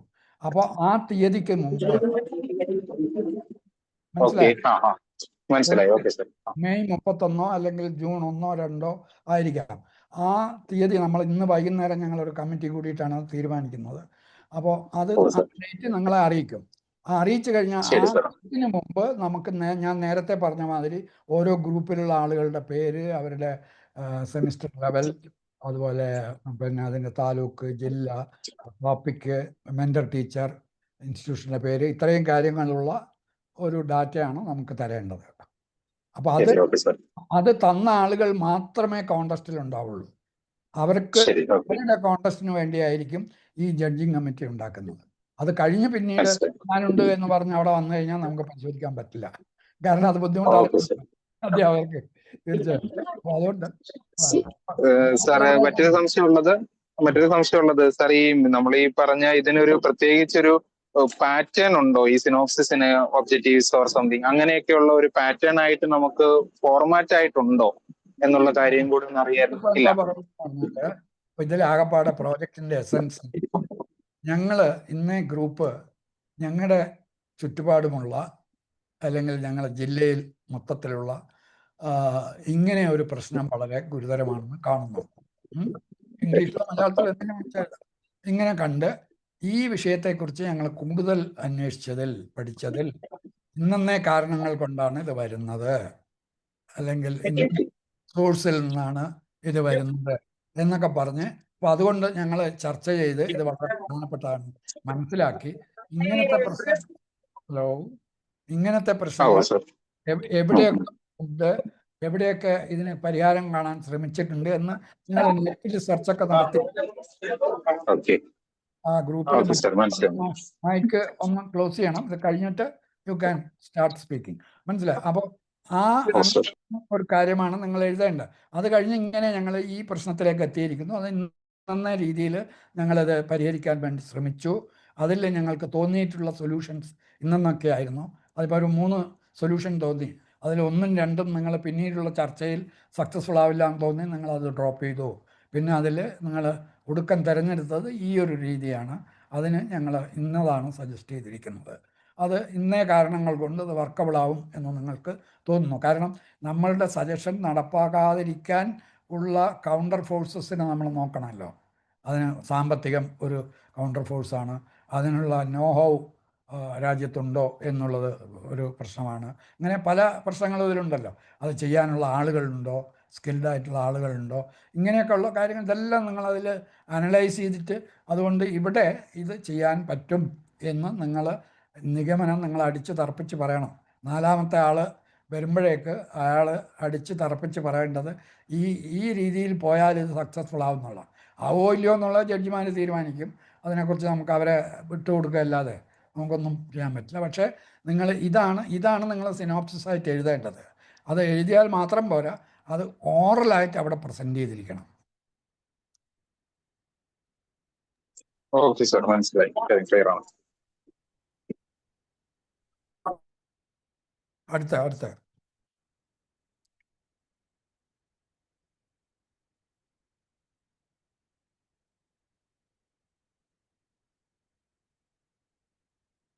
അടുത്ത ചോദ്യത്തിന് താമസമുണ്ടാവുമെങ്കിൽ ഞാൻ ഡോക്ടർ ജയറാമനോട്, അദ്ദേഹം ഇത് പല ഗ്രൂപ്പുകളും ഞാൻ അവർക്ക് ഇമെയിൽ അയച്ച ആളുകളെ എനിക്കറിയാം. കുറേ പേര് ഇമെയിൽ അയച്ചിരുന്നു ഗ്രീൻ എനർജി ഫോറം 3ൽ നമ്മൾ നേരത്തെ പറഞ്ഞ അനുസരിച്ചിട്ട്. അതിൽ പലരും ഇതൊരു റിസർച്ച് ടോപ്പിക് പോലെയാണ് എടുത്തിരിക്കുന്നത്. ഇത് റിസർച്ച് ടോപ്പിക്കിനേക്കാൾ കൂടുതൽ നമുക്ക് ഇന്ന് അറിയാവുന്ന വിവരങ്ങൾ അല്ലെങ്കിൽ നമ്മുടെ ഇന്നുള്ള അറിവ് എങ്ങനെ പ്രയോഗിക്കുക എന്നുള്ളതാണ് ഇതിലത്തെ ഏറ്റവും പ്രധാനപ്പെട്ട കാര്യം. അപ്പോൾ അതുകൊണ്ട് നമ്മൾ ആ രീതിയിലല്ല ഇതിനെ സമീപിക്കേണ്ടത്. നമ്മളിതിൻ്റെ ഒരു ആക്ഷൻ ഓറിയൻറ്റഡ് ഒരു അപ്രോച്ച് വേണം. അപ്പോൾ അത് ആ രീതിയിൽ ആയിരിക്കണം ഈ വർക്കിനെ നമ്മൾ ഫേസ് ചെയ്യുന്നത് ഓരോരുത്തരും. അപ്പോൾ അതുകൊണ്ട് അതിൽ പീപ്പിൾസ് ആക്ഷൻ എന്ന് പറയുന്നത്, അതായത് ഗ്രൂപ്പായിട്ട് ഇത് ചെയ്യുക. അതായത് ഒരു കമ്പനി വന്നിട്ട് ഇതൊക്കെ ചെയ്തു പോകാൻ പറ്റുമായിരിക്കാം, പക്ഷേ അവർ അതിനെന്തെങ്കിലും തകരാറ് വന്നു കഴിഞ്ഞാൽ പിന്നെ അവരെ തന്നെ വിളിച്ചെങ്കിലേ അതൊക്കെ ശരിയാക്കാൻ പറ്റുള്ളൂ. നേരെ മറിച്ച് നമ്മളിവിടെ ഉദ്ദേശിക്കുന്നത് ഓരോ ദിവസവും പുതുതായി വന്നുകൊണ്ടിരിക്കുന്ന എൻവയൺമെൻറ്റൽ പ്രോബ്ലംസിനെ അത് നേരിടേണ്ട ആളുകൾക്ക് തന്നെ അതിനെക്കുറിച്ച് എന്ത് ചെയ്യരുത് എന്നെങ്കിലും അറിയാം. ഉദാഹരണത്തിന് ഭോപ്പാൽ ദുരന്തത്തിൽ നിങ്ങൾ പഴയ കാലത്തുള്ളതാണ്, പക്ഷേ വളരെയധികം ചർച്ച ചെയ്യപ്പെട്ടിട്ടുള്ള വലിയൊരു പരിസ്ഥിതി അപകടമായിരുന്നു. അപ്പോൾ ഇത് കണ്ണിലൊക്കെ പോയിട്ട് കണ്ണൊക്കെ ഇങ്ങനെ കേടായി ഇരിക്കുന്ന ആളുകൾക്ക് അതിൽ പച്ചവെള്ളം കൊണ്ടത് കഴുകരുത് എന്നുള്ള ഒരു വിവരം ആ കമ്മ്യൂണിറ്റിയിൽ ആർക്കും ഉണ്ടായിരുന്നില്ല. ആ കമ്പനിയോ അവിടുത്തെ ഗവൺമെൻറ്റിനോ ഒന്നും തന്നെ ഇതെന്താ ചെയ്യേണ്ടതെന്ന് അറിഞ്ഞുകൂടാത്തൊരവസ്ഥയായിരുന്നു. അപ്പോൾ അവിടെയാണ് നമ്മൾ എൻവയൺമെൻ്റലായിട്ടുള്ള സൊല്യൂഷൻസിനെ കുറിച്ച് നമ്മൾ ബോധം എന്ന് പറയുമ്പോൾ, ഉദാഹരണത്തിന് റോഡിൽ പോകുന്ന ഒരു ഹസാഡസ് ആയിട്ടുള്ള ഒരു മെറ്റീരിയൽ, ഒരു ട്രക്ക് മറിഞ്ഞു. പണ്ടങ്ങനെ ഉണ്ടായിട്ടുണ്ട്. പീച്ചി റിസർവോയറിന് അടുത്തുള്ള ഒരു റോട്ടിൽ വെച്ചൊരു കെമിക്കൽ കൊച്ചിയിൽ നിന്നുള്ളൊരു ഇൻഡസ്ട്രിയിൽ നിന്ന് കൊണ്ടുവന്ന് വളരെ വർഷങ്ങൾക്ക് മുമ്പാണ്, 1980s ഉണ്ടായിട്ടുള്ളൊരു സംഭവമാണത്. അത് ഈ ലിക്വിഡ് ഇങ്ങനെ ഒഴുകിക്കൊണ്ടിരിക്കുകയാണ്. അപ്പോൾ ആളുകൾ എന്ത് വിചാരിച്ചു, ഇത് പെട്രോളോ അങ്ങനെ എന്തോ ഒരു സാധനമാണെന്ന് വിചാരിച്ച് ചില ആളുകളൊക്കെ ഓടി ബക്കറ്റും ഒക്കെ ആയിട്ട് ഓടിപ്പോയി. പക്ഷെ അത് തൊടാൻ പാടില്ലാത്ത ഭയങ്കര മാരകമായിട്ടുള്ള ഒരു സംഗതിയാണ്. അതിനുശേഷമാണ് ഇപ്പോഴും നമ്മൾ എല്ലാവിധ ഇങ്ങനെയുള്ള പോകുന്ന റൂട്ടുകളിലുള്ള പോലീസ് സ്റ്റേഷനിലും ആശുപത്രികളിലും പ്രൈമറി ഹെൽത്ത് സെൻ്ററുകളിലൊക്കെ എന്ത് ചെയ്തുകൂടാ, അല്ലെങ്കിൽ പ്രഥമ ശുശ്രൂഷയായിട്ട് എന്ത് ചെയ്യാം എന്നുള്ള വിവരങ്ങൾ ഗവൺമെൻറ് ഇപ്പോൾ കമ്പ്യൂട്ടർ വന്നതോടുകൂടി ഇതെല്ലാം കമ്പ്യൂട്ടറിൽ ഒരു പ്രത്യേകത ആക്കിയിട്ട് വെച്ചിട്ടുണ്ട്. അപ്പോൾ അവിടെ ഇങ്ങനെ എന്തെങ്കിലും സംഭവിച്ചാൽ ഉടനെ അവിടെ നോക്കിക്കഴിഞ്ഞാൽ അവിടുത്തെ ഡോക്ടർമാർക്കും നഴ്സുമാർക്കും അതുപോലെ തന്നെ പോലീസ് സ്റ്റേഷനിലുള്ള പോലീസുകാർക്കൊക്കെ തന്നെ എന്ത് ചെയ്തുകൂടാ എന്ന്. അപ്പോൾ ഇങ്ങനെയുള്ള സംഗതികളൊക്കെ ഇതിൻ്റെ ഭാഗമാണ്. അതുകൊണ്ടാണ് നമ്മൾ പറയുന്നത്, നമ്മൾ നാട്ടിലുള്ള പ്രശ്നങ്ങൾ നാട്ടുകാർ കൂടി അറിഞ്ഞുകൊണ്ട് ചെയ്യുമ്പോൾ അതിന് വളരെ ആക്യുറേറ്റ് ആയിട്ടുള്ള സൊല്യൂഷൻ ഉണ്ടാവുന്നു. അതിനൊരു ചെറിയ ഉദാഹരണമായിട്ട് ഞാൻ ഡോക്ടർ ജയരാമനോട് അദ്ദേഹം എറണാകുളത്തിനടുത്ത് ചെയ്തിട്ടുള്ള 1-2 ഇൻ്റർനാഷണൽ ആയിട്ടുള്ള തന്നെ ശ്രദ്ധിക്കപ്പെട്ട 1-2 പ്രോജക്റ്റുകളിലത്തെ സമീപനം ഒന്ന് വിവരിക്കാൻ പറയാം. അത് നിങ്ങൾക്കും കുറച്ചൊരു ചില ഐഡിയ കിട്ടും. നിങ്ങളിപ്പോൾ ഏത് സ്റ്റേജിൽ പ്രോജക്റ്റ് ഇരുന്നാലും അതിനെ ഫൈനലൈസ് ചെയ്യുന്നതിന് മുമ്പ് ചില ആംഗിളുകൾ നിങ്ങൾക്ക് ചേർക്കാൻ കഴിയും. ഡോക്ടർ ജയരാമൻ.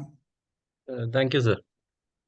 ഞാൻ പ്രധാനമായിട്ട് 2 പ്രോജക്റ്റുകൾ, ഞങ്ങൾ ഈ അടുത്ത കാലത്ത് ചെയ്ത 2 പ്രോജക്റ്റുകളുടെ ഒരു ബ്രീഫായിട്ടുള്ളൊരു ഡിസ്ക്രിപ്ഷൻ കൊടുക്കാമെന്ന് തോന്നുന്നു. ഒന്ന്, ഒരു 3 വർഷം മുമ്പ് ഞങ്ങൾ എറണാകുളം ജില്ലയിൽ നടത്തിയിട്ടുള്ള വേലിയേറ്റ വെള്ളപ്പൊക്കത്തെ കുറിച്ചിട്ടുള്ള ഒരു പഠനമായിരുന്നു. അന്ന് വേലിയേറ്റ വെള്ളപ്പൊക്കം എന്നുള്ള വാക്ക് തന്നെ ആളുകൾ ഉപയോഗിച്ച് തുടങ്ങിയിട്ടില്ല. ഈ ടൈഡൽ ഇഫക്റ്റ് കാരണം വീടുകളിലേക്ക് കയറുന്ന വെള്ളം, ഇപ്പോഴും ആളുകളുടെ പലരുടെയും തെറ്റായൊരു ധാരണ വേലിയേറ്റ വെള്ളപ്പൊക്കം എന്ന് പറയുന്നത് തീരദേശത്ത് കടലാക്രമണം കൊണ്ടുണ്ടാവുന്ന വെള്ളപ്പൊക്കം എന്നാണ്. അതിന് കോസ്റ്റൽ ഫ്ലഡിംഗ് ആയിട്ട് പലരും തെറ്റിദ്ധരിക്കാറുണ്ട്. പക്ഷെ ഏകദേശം കടൽ തീരത്ത് നിന്ന് 25-30 കിലോമീറ്റർ ദൂരെയുള്ള സ്ഥലങ്ങളിൽ പോലും കായലിലൂടെയും പുഴകളിലൂടെയും ഒക്കെ ദിവസവും എന്ന പ്രതി വെള്ളം കയറുന്ന ഒരു പ്രതിഭാസം പണ്ട് ന്യൂസൻസ് ഫ്ലഡിങ്ങോ അല്ലെങ്കിൽ വൃശ്ചിക വേലിയേറ്റം എന്നൊക്കെ പറഞ്ഞിരുന്ന വെള്ളപ്പൊക്കം ഇന്ന് മിക്കവാറും എല്ലാ ദിവസവും 365 ദിവസവും പലരുടെയും വീടുകളിലേക്ക് എത്തുകയും എറണാകുളം പോലുള്ള ഒരു സ്ഥലത്ത് വളരെ പോഷായിട്ടുള്ള പനമ്പള്ളി നഗർ അല്ലെങ്കിൽ കടവന്ത്ര എന്ന് പറയുന്ന സ്ഥലങ്ങളിലെ വീടുകൾ, നമ്മുടെ പ്രശസ്ത നടൻ മമ്മൂട്ടിയുടെ വീടിന്റെ അടുത്ത് വരെ ഈ വെള്ളം ദിവസവും വരുന്ന ഒരു അവസ്ഥയിലേക്ക് വന്നിട്ടുണ്ട്. അപ്പൊ ഞങ്ങൾ അന്ന് നടത്തിയിട്ടുള്ള ഒരു പഠനം, സാറ് പറഞ്ഞ പോലെ ഒരു വലിയൊരു ഡീപ്പ് റിസർച്ച് ഒന്നുമല്ല. ആദ്യം എത്ര പേരെയാണ് ഇത് ബാധിക്കുന്നത് എന്നുള്ളൊരു കണക്കെടുക്കലായിരുന്നു. അതിന് വളരെ ഇന്നോവേറ്റീവ് ആയിട്ടുള്ള സിമ്പിൾ ആയിട്ടുള്ള ഒരു മെത്തേഡ് ഉപയോഗിച്ചിട്ട് ഒരു ഡെയിലി കലണ്ടർ ആളുകൾക്ക് എത്തിക്കുകയും ആ കലണ്ടറിൽ ആളുകൾ, ഇത്തരം പ്രശ്നങ്ങൾ നേരിടുന്ന ആളുകൾ ഓരോ ദിവസവും അവരുടെ വീട്ടിൽ കയറുന്ന വെള്ളത്തിന്റെ അളവും സമയവും ഫ്രീക്വൻസിയും രേഖപ്പെടുത്തി തരികയും ചെയ്തു. അത് പിന്നീട് നമുക്ക് വളരെ വലിയൊരു ആർട്ടിഫിഷ്യൽ ഇന്റലിജൻസും മെഷീൻ ലേണിംഗും ഒക്കെ ഉപയോഗിച്ച് ഉണ്ടാക്കാൻ പറ്റുന്ന ഒരു ഡിസിഷൻ സപ്പോർട്ട് ഡാഷ്ബോർഡിലേക്കുള്ള വളരെ വിലപ്പെട്ട ഒരു ഇൻപുട്ടായിട്ട് മാറി. അതിന്റെ ഒരു പ്രത്യേകത, ഈ ഡാറ്റ തരുന്നത് കമ്മ്യൂണിറ്റി ആണെന്നുള്ളതാണ്. വളരെ ഏറ്റവും അക്യുറേറ്റ് ആയിട്ട്, ഏറ്റവും റിലയബിൾ ആയിട്ട് നമുക്ക് ഇത്തരം ഒരു ഡാറ്റ കിട്ടും. പലപ്പോഴും വളരെ അഡ്വാൻസ്ഡ് ആയിട്ടുള്ള ഡ്രോൺ സർവേയോ അല്ലെങ്കിൽ സാറ്റലൈറ്റ് ഡാറ്റ ഒന്നും ഉപയോഗിച്ച് കഴിഞ്ഞാൽ നമുക്ക് ഇത്ര ആക്യുറേറ്റ് ആയിട്ട് ആ ഡാറ്റ കിട്ടില്ല. അപ്പൊ അതൊരു ഇന്നോവേറ്റീവ് മെത്തഡായിരുന്നു. അപ്പൊ സാറ് നേരത്തെ വീണ്ടും വീണ്ടും ആവർത്തിച്ച് പറഞ്ഞൊരു പ്രശ്നം, നമ്മുടെ ചുറ്റുവട്ടത്തുള്ള ഒരു പ്രശ്നത്തെ എങ്ങനെ മനസ്സിലാക്കാൻ പറ്റും, എങ്ങനെയാണ് അതിനുള്ള ഒരു പരിഹാരം. പരിഹാരത്തിലേക്ക് എത്തുക അത്ര എളുപ്പമല്ല.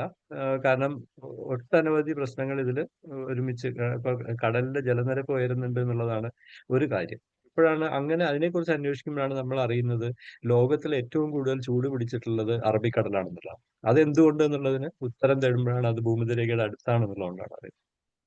അതേപോലെ മറ്റ് ലോകത്തിലുള്ള എല്ലാ സ്ഥലത്തും ഉണ്ടായതിനേക്കാൾ ഒരു 10 ഇരട്ടി കൂടുതൽ കടൽ നിരപ്പ് അറബിക്കടലിൽ ഉയർന്നിട്ടുണ്ട് എന്നുള്ളത് മനസ്സിലാവുന്നത്. അപ്പൊ ഇത്തരം തിരിച്ചറിവുകളും കൂടി നിങ്ങളുടെ ഇതിന്റെ ഭാഗമായിട്ട് കൊണ്ടുവരാൻ പറ്റും. കാലാവസ്ഥാ മാറ്റത്തിന്റെ ഭാഗമായിട്ടുണ്ടാവുന്ന ഇതിന് ഇപ്പൊ കാർബൺ ന്യൂട്രൽ എന്നൊക്കെ പറയുന്ന ഇതിലേക്ക് എത്തുമ്പോൾ അത് വീണ്ടും തിരിച്ചു വരേണ്ടത് നമ്മുടെ ജീവിത രീതികളിൽ എങ്ങനെ മാറ്റം വരുത്തിക്കൊണ്ടായിരിക്കണം എന്നുള്ളതാണ്. നേരത്തെ ധവൽ സാർ സൂചിപ്പിച്ചു, മനുഷ്യന്റെ എനർജി യൂസ് ആണ്, ഹ്യൂമൻ എനർജി യൂസ് ആണ് 73% ഗ്രീൻ ഹൗസ് ഗ്യാസുകളുടെയും കാരണം. അതുകൊണ്ട് നാം നമ്മുടെ ഊർജ്ജ ഉപയോഗത്തെ മാറ്റിയില്ലെങ്കിൽ നമുക്ക് ഈ കാലാവസ്ഥ മാറ്റത്തിൽ നിന്നും രക്ഷയുണ്ടാവില്ല. അപ്പൊ അതിനുള്ള ചെറിയ ചെറിയ ഒരുപാട് ഇന്നോവേഷൻസ് നമുക്ക് ഇനി വരേണ്ടിയിരിക്കുന്നു. അത് നിങ്ങളിൽ നിന്ന് തന്നെയാണ് വേണ്ടത്. നമുക്കിപ്പോൾ ജൂൺ 5-ാം തീയതി വരുന്ന എൻവയൺമെന്റ് ഡേയുടെ തീം എന്താണെന്ന് നിങ്ങൾക്ക് അറിയാം. എൻഡിങ് പ്ലാസ്റ്റിക് പൊല്യൂഷൻ ആണ്. നമുക്കറിയാം എവറസ്റ്റ് മുതൽ ചാലഞ്ചർ ഡീപ്പ് വരെ, പസഫിക് ഓഷ്യനിൽ എവറസ്റ്റിനേക്കാൾ ആഴമുള്ള ചാലഞ്ചർ ഡീപ്പ് വരെ പ്ലാസ്റ്റിക് എത്തിയിട്ടുണ്ട്. ഇന്നലെ കേട്ടിട്ടുള്ള ഏറ്റവും ഭീതികരമായ വാർത്ത മറഞ്ഞ കണ്ടെയ്നറിൽ ഒരുപാട് പ്ലാസ്റ്റിക് പെല്ലറ്റുകൾ ഉണ്ടായിരുന്നു എന്നുള്ളതാണ്. സത്യമാണോ എനിക്കറിയില്ല, പക്ഷെ അത് എവിടേക്ക് എത്തും? നമ്മുടെ അമ്മയുടെ മുലപ്പാലിൽ പോലും, ബ്രസ്റ്റ് മിൽക്ക് പോലും മൈക്രോ പ്ലാസ്റ്റിക് കണ്ടെത്തിയിട്ടുണ്ട്. ഒരു പ്രോബ്ലം ഐഡന്റിഫൈഡ് പ്ലാസ്റ്റിക് ആണ്. എന്താണ് സൊല്യൂഷൻ നമുക്ക് ഇപ്പോൾ പലപ്പോഴും അറിയില്ല. കാരണം പല രീതിയിൽ അത് കൺവീനിയൻസ് നമുക്ക് പ്രൊവൈഡ് ചെയ്യുന്നതുകൊണ്ട് അതിനൊരു സൊല്യൂഷൻ എത്തിക്കൽ അത്ര എളുപ്പമായിരിക്കില്ല. അപ്പൊ അത്തരം ഒരു പ്രശ്നം വേണമെങ്കിൽ നിങ്ങൾക്ക് എടുക്കാം. അതൊരു വളരെ ഗ്ലോബൽ ഇഷ്യൂ ആണ്. ഞാൻ നേരത്തെ പറഞ്ഞ ടൈഡൽ ഇഷ്യൂ എന്ന് പറയുന്നത് ഇന്ത്യ പോലുള്ള 7500 കിലോമീറ്ററോളം കോസ്റ്റൽ ഏരിയയുള്ള ഇന്ത്യക്ക് വളരെ പ്രധാനപ്പെട്ട ഒരു വിഷയമാണ്. 650 കിലോമീറ്റർ ഉള്ള കേരളത്തിനും അത് വളരെ പ്രസക്തമാണ്. അപ്പൊ അങ്ങനെ ലോക്കൽ ഇഷ്യൂസിലേക്ക് നമുക്ക് നമ്മുടെ കണ്ണിനെ തിരിച്ചു വെക്കാം. ഇതോടൊപ്പം തന്നെ നിങ്ങളുടെ ചുറ്റുവട്ട് കാണുന്ന നമ്മുടെ വീടുകളിൽ, അല്ലെങ്കിൽ നിങ്ങൾ ജോലി ചെയ്യുന്ന സ്ഥാപനങ്ങൾ, ജോലിയല്ല പഠിക്കുന്ന സ്ഥാപനങ്ങളിലൊക്കെ നമുക്ക് എങ്ങനെ നമ്മുടെ ഊർജ്ജ ഉപഭോഗം കുറയ്ക്കാൻ പറ്റും? കാരണം മനുഷ്യന്റെ ഊർജ്ജ ഉപഭോഗമാണല്ലോ പ്രധാന പ്രശ്നം. അവിടെ എങ്ങനെയാണ് നമുക്ക് എല്ലാ ദിവസവും സ്വന്തം വാഹനത്തിൽ വരുന്ന ആൾക്കാർക്ക് പകരമായിട്ട് നമുക്ക് എങ്ങനെയാണ് ഒരു കോമൺ കാർ പൂളിംഗ് അല്ലെങ്കിൽ ഒരു ബസ് അത്തരം സംവിധാനങ്ങൾ ഏർപ്പെടുത്താൻ പറ്റുന്നത് എങ്ങനെയായിരിക്കും? അല്ലെങ്കിൽ നടന്നു പോകാൻ പറ്റുന്ന സ്ഥലങ്ങളിൽ എങ്ങനെയാണ് നമുക്ക് നടന്നു പോവുകയും സൈക്കിളിൽ പോവുകയും ചെയ്യുക? അതിനുള്ള സൈക്കിൾ പാതകൾ ഉണ്ടാക്കാൻ, സൈക്കിൾ മാത്രം ഉണ്ടായിട്ട് കാര്യമല്ലോ, സൈക്കിൾ പാതകൾ ഉണ്ടാക്കാൻ നമുക്ക് എന്ത് ഇനീഷ്യേറ്റീവ് എടുക്കാൻ പറ്റും? നമ്മുടെ നാട്ടിലൊരു പുതിയൊരു കൺസ്ട്രക്ഷൻ നടക്കുമ്പോൾ അത് എങ്ങനെയൊക്കെയാണ് പ്രകൃതിയെ ബാധിക്കാൻ സാധ്യത എന്നുള്ള പഠനങ്ങൾ നമുക്ക് ഒരുപക്ഷെ അതിലേക്ക് നടത്താൻ പറ്റും. ഇങ്ങനെ എണ്ണിയാൽ തീരാത്ത അത്രയും പ്രശ്നങ്ങൾ നമ്മുടെ ചുറ്റുവട്ടത്തുണ്ട്. ഇതിൽ നിങ്ങളെ ഏറ്റവും കൂടുതൽ ബാധിച്ചിട്ടുള്ള ഒരു പ്രശ്നത്തെ എടുത്തുകൊണ്ട് അതിനെ എങ്ങനെയാണ് സൊല്യൂഷനിലേക്ക് എത്തിക്കുക എന്ന സൊല്യൂഷൻ നിങ്ങൾ കൊണ്ടുവരണമെന്നേ പറയുന്നില്ല. നിങ്ങളുടെ മനസ്സിലുള്ള ഒരു ചേഞ്ച്, ഇത് എന്തൊക്കെ മാറ്റം വന്നാൽ നമുക്ക് ഇതിൽ ഒരു ചേഞ്ച് ഉണ്ടാക്കാൻ പറ്റും എന്നുള്ള ഒരു ഐഡിയ തന്നെ വളരെ ഇമ്പോർട്ടൻ്റ് ആയിട്ടുള്ള കാര്യം. സൊല്യൂഷനിലേക്ക് ഒരുപക്ഷെ പിന്നീടായിരിക്കും നമ്മൾ എത്തുന്നുണ്ടാവുക. ഞാൻ ഇപ്പോൾ രണ്ടാമത് ചെയ്യുന്ന ഒരു പ്രൊജക്റ്റും കൂടി പറഞ്ഞിട്ട് ഞാൻ നിർത്താം. അത് IEEE ദാമോദർ സാറൊക്കെ എത്രയോ ആജീവനാന്തം അതിന്റെ ലൈഫ് മെമ്പർ ആയിട്ടുള്ള ദാമോദർ സാറിനെ പോലുള്ള ആൾക്കാരൊക്കെ വർക്ക് ചെയ്യുന്ന IEEE ഒരു പ്രോജക്റ്റിൽ ഞങ്ങൾ ഏറ്റെടുത്തിട്ടുള്ളത് പറവൂർ വൈപ്പിൻ ഭാഗത്തുള്ള 25 സ്ത്രീ സംരംഭകരെ ഒരുമിച്ച് കൊണ്ടുവരികയും അവര് പകുതി പേര് ഫിഷ് ഡ്രൈയിങ് ചെയ്യുന്നവരാണ്, കുറച്ചുപേര് ഫുഡ് പ്രൊഡക്ട്സ് ഉണ്ടാക്കുന്നവരാണ്, കുറച്ചുപേര് ഡയറി പ്രൊഡക്ട്സ് ഉണ്ടാക്കുന്നവരാണ്. അവര് എല്ലാ ദിവസവും ഓരോരുത്തരും ഓരോ കടയിൽ പോയി വസ്തുക്കൾ വാങ്ങുക, അവർക്ക് വേണ്ട റോ മെറ്റീരിയൽ, ഇപ്പോൾ മീൻ ഉണക്കുന്നവരാണെങ്കിൽ ഓരോ വ്യക്തികളും ഓരോ ദിവസവും ഓരോ കടയിൽ പോയി അവരുടെ വീട്ടിലേക്ക് കൊണ്ടുവന്ന് തിരിച്ച് വീണ്ടും കൊണ്ടെത്തുന്നതിന് പകരമായിട്ട് ഞങ്ങൾ ഒരു കമ്മ്യൂണിറ്റി റിസോഴ്സ് എഫിഷ്യൻസി ഹബ് എന്ന് പറഞ്ഞൊരു കൺസെപ്റ്റ് കൊണ്ടുവരികയാണ് IEEE പ്രോജക്റ്റിന്റെ ഭാഗമായിട്ട് ചെയ്യുന്നത്. അപ്പൊ ഒരു കോമൺ സ്റ്റോറേജ് കൊണ്ടുവരുന്നു, ഒരു വലിയൊരു 5 ടണ്ണിന്റെ ഒരു ഡീപ് ഫ്രീസറും ഒരു ഡ്രയറും ഉണ്ട്. പിന്നെ ഇവർക്ക് ട്രാൻസ്പോർട്ട് ചെയ്യാൻ 2 ഇലക്ട്രിക് ഓട്ടോകൾ ഈ പ്രോജക്റ്റിന്റെ ഭാഗമായിട്ടുണ്ട്. അപ്പൊ അവര് സാധാരണ ട്രാവൽ ചെയ്യുന്ന ഓട്ടോയിലല്ല ട്രാവൽ ചെയ്യുക, അവർ ഇലക്ട്രിക് ഓട്ടോയിലായിരിക്കും. അതൊരു കാർബൺ ന്യൂട്രൽ കോൺസെപ്റ്റിലേക്കുള്ള ഒരു ചുവടുവെപ്പാണ്. അപ്പൊ ഇതിൽ പെട്ടെന്ന് നോക്കിക്കഴിഞ്ഞാൽ കാലാവസ്ഥാ മാറ്റമായിട്ട് എങ്ങനെ ബന്ധപ്പെട്ടെന്നുള്ളത് പറയാം. കാരണം കാലാവസ്ഥാ മാറ്റത്തിന്റെ ദുരന്തങ്ങൾ ഏറ്റവും കൂടുതൽ അനുഭവിക്കുന്ന ഒരു നാട്ടിലെ വ്യക്തികളാണ് ഇവർ എന്നുള്ളത് കൊണ്ട് അവർക്കൊരു റെസീലിയൻസ് ബിൽഡിങ്ങിന് വേണ്ടിയിട്ടുള്ള അവരുടെ ലൈവ്ലിഹുഡിനെ എങ്ങനെ മെച്ചപ്പെടുത്താന്നുള്ള രീതിയിലുള്ള ഒരു ചിന്തയാണ് അതിന്റെ പുറകിൽ. ഇത്തരം ഇത് എടുത്തു പറയേണ്ടതാണ്, IEEE ആദ്യമായിട്ടാണ് കേരളത്തിൽ അവരുടെ സ്മാർട്ട് വില്ലേജ് പ്രോജക്റ്റ് ഫണ്ട് ചെയ്യുന്നത്. കാരണം അവരെ സംബന്ധിച്ചിടത്തോളം കേരളം വളരെ ഡെവലപ്ഡ് ആയിട്ടുള്ള ലോക്കേഷനാണ്. അവർ ആദ്യം ചോദിച്ച ചോദ്യം നിങ്ങളുടെ പ്രോജക്റ്റ് ഏരിയയിൽ നിന്ന് എത്ര കിലോമീറ്റർ ദൂരെയാണ് ഇലക്ട്രിസിറ്റി കണക്ഷൻ ഉള്ളത് എന്നുള്ളതാണ്. കേരളത്തിൽ അങ്ങനെ സ്ഥലം കാണാനേ പറ്റില്ല. അപ്പൊ നമ്മള് അവരോട് പറഞ്ഞു ഇലക്ട്രിസിറ്റി കണക്ഷൻ അല്ല ഒരു മാനദണ്ഡം, കാലാവസ്ഥാ മാറ്റത്തിന്റെ ദുരന്തങ്ങൾ അനുഭവിക്കുന്നവർ എന്നുള്ള രീതിയിൽ നമുക്ക് അവരെ കൺവിൻസ് ചെയ്യാൻ പറ്റിയോണ്ടാണ് ഈ പ്രോജക്റ്റ് നമുക്ക് കിട്ടിയത്. അപ്പോൾ അങ്ങനെയും നമ്മൾ എങ്ങനെയാണ് ഒരു നെറേറ്റ് ചെയ്യുന്നത്, നമ്മൾ എങ്ങനെയാണ് ഒരു പ്രശ്നത്തെ കാണുന്നത് എന്നുള്ളത് വളരെ പ്രസക്തമായിട്ടൊരു കാര്യമാണ്. നിങ്ങൾക്കും ഞങ്ങൾ കാണുന്ന ആംഗിളിലേ ആയിരിക്കില്ല നിങ്ങൾ പല പ്രശ്നങ്ങളും കാണുക. അപ്പൊ നിങ്ങൾക്ക് വ്യത്യസ്തമായിട്ടുള്ള ഒരുപാട് സൊല്യൂഷൻസ് ചിലപ്പോൾ കൊണ്ടുവരാൻ പറ്റുമായിരിക്കും. വലിയൊരു റിസർച്ച് പ്രോജക്റ്റ് ഒന്നുമല്ല, പക്ഷെ നിങ്ങൾ അതിന്റെ പ്രോസും കോൺസും അതിന്റെ ഗുണങ്ങളും ദോഷങ്ങളും എല്ലാം ചെയ്യുകയും എന്തൊക്കെ പഠനങ്ങൾ ഇതുവരെ നടന്നിട്ടുണ്ടെന്നുള്ളതിന്റെ ഇപ്പൊ വളരെ എളുപ്പമാണ് നമുക്ക് അത്തരം സെർച്ചുകളൊക്കെ കൊടുക്കാൻ. അതും കൂടിയൊക്കെ വെച്ചിട്ട് നിങ്ങളുടെ ഐഡിയ പ്രസന്റ് ചെയ്യണം എന്നുള്ളതാണ് എനിക്ക് വളരെ കുറച്ച് വാക്കുകൾ പറയാനുള്ളത്. ഇനി എന്തെങ്കിലും ഉണ്ടെങ്കിൽ നിങ്ങളുടെ ചോദ്യത്തിന്റെ ഭാഗമായിട്ട് എത്തുന്നുണ്ടോ? അതേപോലെ ഒരു ലോക്കൽ പ്രശ്നം, നമ്മൾ പ്രാദേശിക സാഹചര്യങ്ങൾ കണ്ടിട്ട് എങ്ങനെ നമുക്കറിയാവുന്ന അറിവ് സംഘടിപ്പിക്കുക എന്നുള്ളതിനും ഞാൻ 2007 കെനിയയിൽ ആദ്യമായിട്ട്, പിന്നീട് ആഫ്രിക്കയിലുള്ള പല രാജ്യങ്ങളിലേക്കും അത് പറിച്ചു നട്ടു. അതായത് അവിടെ ഇലക്ട്രിസിറ്റി ഒക്കെ കിട്ടിയ ഏരിയാസ് വളരെ കുറവാണ്. അവിടെയുള്ള പ്രധാനപ്പെട്ട നഗരങ്ങൾ വരെ ഈ ഡീസൽ ജനറേറ്റർ, ചെറിയ ഡീസൽ ജനറേറ്റർ വെച്ച് കുറച്ച് പേരെ സെർവ് ചെയ്ത്, ഇങ്ങനെയൊക്കെയുള്ള ഗ്രാമങ്ങളിലൊന്നും ഇല്ല തന്നെ. ഇൻറ്റീരിയർ ഗ്രാമങ്ങളിലൊക്കെ ഇലക്ട്രിസിറ്റി എന്നുള്ളത് അവരുടെ തന്നെ ഭാഷയിൽ പറഞ്ഞാൽ ഒരു 30 കൊല്ലം കഴിഞ്ഞാലും ഇവിടെയൊന്നും ഇലക്ട്രിസിറ്റി വരാനുള്ള യാതൊരു മാർഗവുമില്ല. അത്ര അകലെയാണ്. റോഡുകളില്ല, ബസ്സുകളില്ല, ഇങ്ങനെയൊക്കെ വളരെ വലിയ പ്രശ്നം. ഞാൻ പറഞ്ഞു വരുന്നത്, അവിടെ ഉണ്ടായിരുന്ന എനിക്ക് അന്ന് അവിടെ ചെന്നപ്പോൾ കെനിയയിൽ ഒരു ചാലഞ്ച് ഉണ്ടായിരുന്നു വെച്ചാൽ, അവർ ഈ ലൈറ്റിംഗ് അപ്പ് ആഫ്രിക്ക എന്ന് പറഞ്ഞൊരു പ്രോജക്റ്റ് വേൾഡ് ബാങ്ക് ചെയ്യാമെന്ന് പറഞ്ഞ് വലിയ കുറേ മില്യൺസ് ഓഫ് ഡോളേഴ്സ് ഇൻവോൾവ് ആയിട്ടുള്ള പ്രോജക്റ്റാണ്. വേൾഡ് ബാങ്ക് ഫൈനാൻസ് ചെയ്യുന്ന ഒരു പ്രോജക്റ്റാണ്. പക്ഷെ അത് എൻ്റയർ ആഫ്രിക്കക്ക് വേണ്ടിയുള്ളതാണ്. അതിൽ ആദ്യം മാതൃകയായിട്ട് കുറച്ച് രാജ്യങ്ങൾ സെലക്ട് ചെയ്ത്, ഇൻക്ലൂഡിങ് കെനിയ, ചെയ്ത് ഇതിൻ്റെ പ്രോജക്റ്റിനെ കുറിച്ച് ഒരുപാട് ലെവൽ ഡിസ്കഷനൊക്കെ കഴിഞ്ഞ് പദ്ധതി ഉണ്ടാക്കി, അതിനു വേണ്ടിയുള്ള പല ട്രെയിനിങ്ങും അതും ഇതെല്ലാം കഴിഞ്ഞു. പക്ഷേ വേൾഡ് ബാങ്ക് പറഞ്ഞു, ഞങ്ങളുടെ ഫൈനൽ അപ്രൂവൽ ഇല്ലാതെ ഈ ലൈറ്റിംഗ് അപ്പ് ആഫ്രിക്ക എന്നുള്ള പ്രോജക്റ്റ് ചെയ്യാൻ പാടില്ല എന്ന് പറഞ്ഞ് ഈ രാജ്യങ്ങൾക്കും UN-നും ഒരു ഇത് കൊടുത്തു. അപ്പോൾ അങ്ങനെ വന്നപ്പോൾ അതിൽ ഏറ്റവും അക്ഷമരായത് കെനിയ ആയിരുന്നു. കാരണം ആഫ്രിക്കയിൽ കുറച്ച് അല്പം പുരോഗമിച്ചിട്ടുള്ള 2-3 രാജ്യങ്ങളിൽ, നൈജീരിയ, കെനിയ, ടാൻസാനിയ, ഘാന മുതലായിട്ടുള്ള രാജ്യങ്ങൾ കുറച്ചുകൂടി, സൗത്ത് ആഫ്രിക്ക വിട്ട് കഴിഞ്ഞാൽ ബാക്കിയുള്ള 53 രാജ്യങ്ങളിൽ ഇവരൊക്കെയാണ്. അപ്പോൾ അതിൽ കെനിയ വളരെ അക്ഷമരായപ്പോൾ അവിടുത്തെ UN ഓഫീസുമായി ബന്ധപ്പെട്ട് അവർ പറഞ്ഞു, നമുക്ക് ഇത്രയും വെയിറ്റ് ചെയ്യാൻ പറ്റില്ല, ഞങ്ങളുടെ ആളുകൾ അക്ഷമരാണ്, അതുകൊണ്ട് നമുക്കൊരു ലൈറ്റിംഗ് അപ്പ് കെനിയ എന്ന് പറഞ്ഞൊരു പ്രോജക്റ്റ് ഉണ്ടാക്കാം. അപ്പോൾ അങ്ങനെ വന്നപ്പോൾ അവിടുത്തെ UN ആളുകൾ എൻ്റെ പേര് സജസ്റ്റ് ചെയ്തു. അവിടെ അവർക്ക് അഡ്വൈസറായിട്ട് ഇതിന് വേണ്ടുന്ന ആശയം കൊടുക്കാം. അവിടെ ചെന്ന് കഴിഞ്ഞപ്പോൾ അവരുടെ ചോദ്യം, നിങ്ങൾക്ക് ഒരു കൊല്ലത്തിനകം വളരെ അകന്ന ചില ഗ്രാമങ്ങളെ അവർ മാപ്പിൽ കാണിച്ചു, അവിടെ നിങ്ങൾക്ക് ഇലക്ട്രിസിറ്റി കൊടുക്കാൻ കഴിയുമോ? അപ്പോൾ UN-ൻ്റെ ഓഫീസർ എന്നോട് ചോദിച്ചു, ഒരു എൻജിനീയറാണ്, എന്നോട് ചോദിച്ചു, നിങ്ങൾക്കത് റിന്യൂവബിൾ എനർജി കൊണ്ട് ചെയ്യാൻ സാധിക്കുമോ?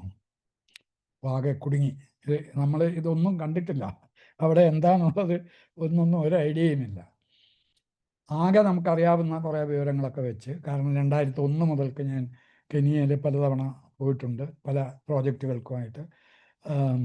അപ്പോൾ ഒരു ചെറിയൊരു ധാരണ ആഫ്രിക്കൻ വില്ലേജസിനെ കുറിച്ചും ടൗൺസിനെ കുറിച്ചുണ്ട്. അപ്പോൾ എനിക്കുള്ള ചാലഞ്ച്, അപ്പോൾ ഒടുക്കം ഞാൻ പറഞ്ഞു 6 മാസത്തിനകം ഞാൻ ഇവിടെ ഇലക്ട്രിസിറ്റി എത്തിക്കാം, ഈ ഗ്രാമങ്ങൾ ഇലക്ട്രിസിറ്റി എത്തിക്കാം. അപ്പോൾ അവരിങ്ങനെ അന്തം വിട്ടു. നിയറസ്റ്റ് ടൗണിൽ നിന്ന് ഒരു 30-50 കിലോമീറ്ററെങ്കിലും അകലെയുള്ള ഒരു ഗ്രാമമാണിത്. എങ്ങനെയാണ് ഇയാൾ റിന്യൂവബിൾ എനർജിയൊക്കെ അവിടെ എത്തിക്കുന്നത്? അവിടെ ട്രാൻസ്മിഷൻ ലൈനില്ല, ഡിസ്ട്രിബ്യൂഷൻ ലൈനിൽ ഒന്നുമില്ല. ഞാൻ അവസാനം ഈ ഗ്രാമത്തിൽ പോയി കുറേ കറങ്ങി നടന്ന കിബേ എന്ന് പറഞ്ഞിട്ടുള്ള ഒരു ഗ്രാമമായിരുന്നു. ആ ഗ്രാമത്തിൽ പോയി കറങ്ങി നടന്നപ്പോൾ അവിടെ ഒരു സംഗതിയുമില്ല. ഇപ്പം എന്താ നമ്മൾ ചെയ്യുക? അവിടെ ഇലക്ട്രിസിറ്റി ചെയ്യാനുള്ള അടിസ്ഥാനമായി അതിനുവേണ്ടി വർക്ക് ചെയ്യാനുള്ള സൗകര്യങ്ങൾ പോലും ഇല്ല. ഇലക്ട്രിസിറ്റി എന്ന് പറയുന്ന ഒരു സംഭവമേ ഇല്ല. അപ്പോൾ എല്ലാം ആളുകൾ മണ്ണെണ്ണ വിളക്ക് കൊണ്ടാണ് യൂസ് ചെയ്യുന്നത്. ഒടുക്കം അവിടെ ചെന്ന് കഴിഞ്ഞപ്പോൾ നമുക്ക് ആകെ കിട്ടിയത് എന്താണെന്ന് വെച്ചാൽ, ഈ ഗ്രാമങ്ങളിൽ എന്നല്ല എല്ലാ ആഫ്രിക്കൻ ഗ്രാമങ്ങളിലും അവരുടെ ഭക്ഷണത്തിൽ പ്രധാന ഘടകം മീറ്റാണ്. അവർ കാറ്റിലിനെ സ്ലോട്ടർ ചെയ്യും. അപ്പോൾ അങ്ങനെ നോക്കുമ്പോൾ ഈ ഒരു ഗ്രാമത്തിൽ 15ഓളം കാറ്റിലിനെ ഒരു ദിവസം സ്ലോട്ടർ ചെയ്യും. അത്രയും മീറ്റ് ആ ഗ്രാമത്തിലുള്ള ആളുകൾക്കൊക്കെ തന്നതാണ്. അവിടെ എന്ന് വെച്ചാൽ ചോറൊക്കെ ഈ മീറ്റിന് ഉപദംശമായിട്ടാണ് അവർ ഉപയോഗിക്കുന്നത്.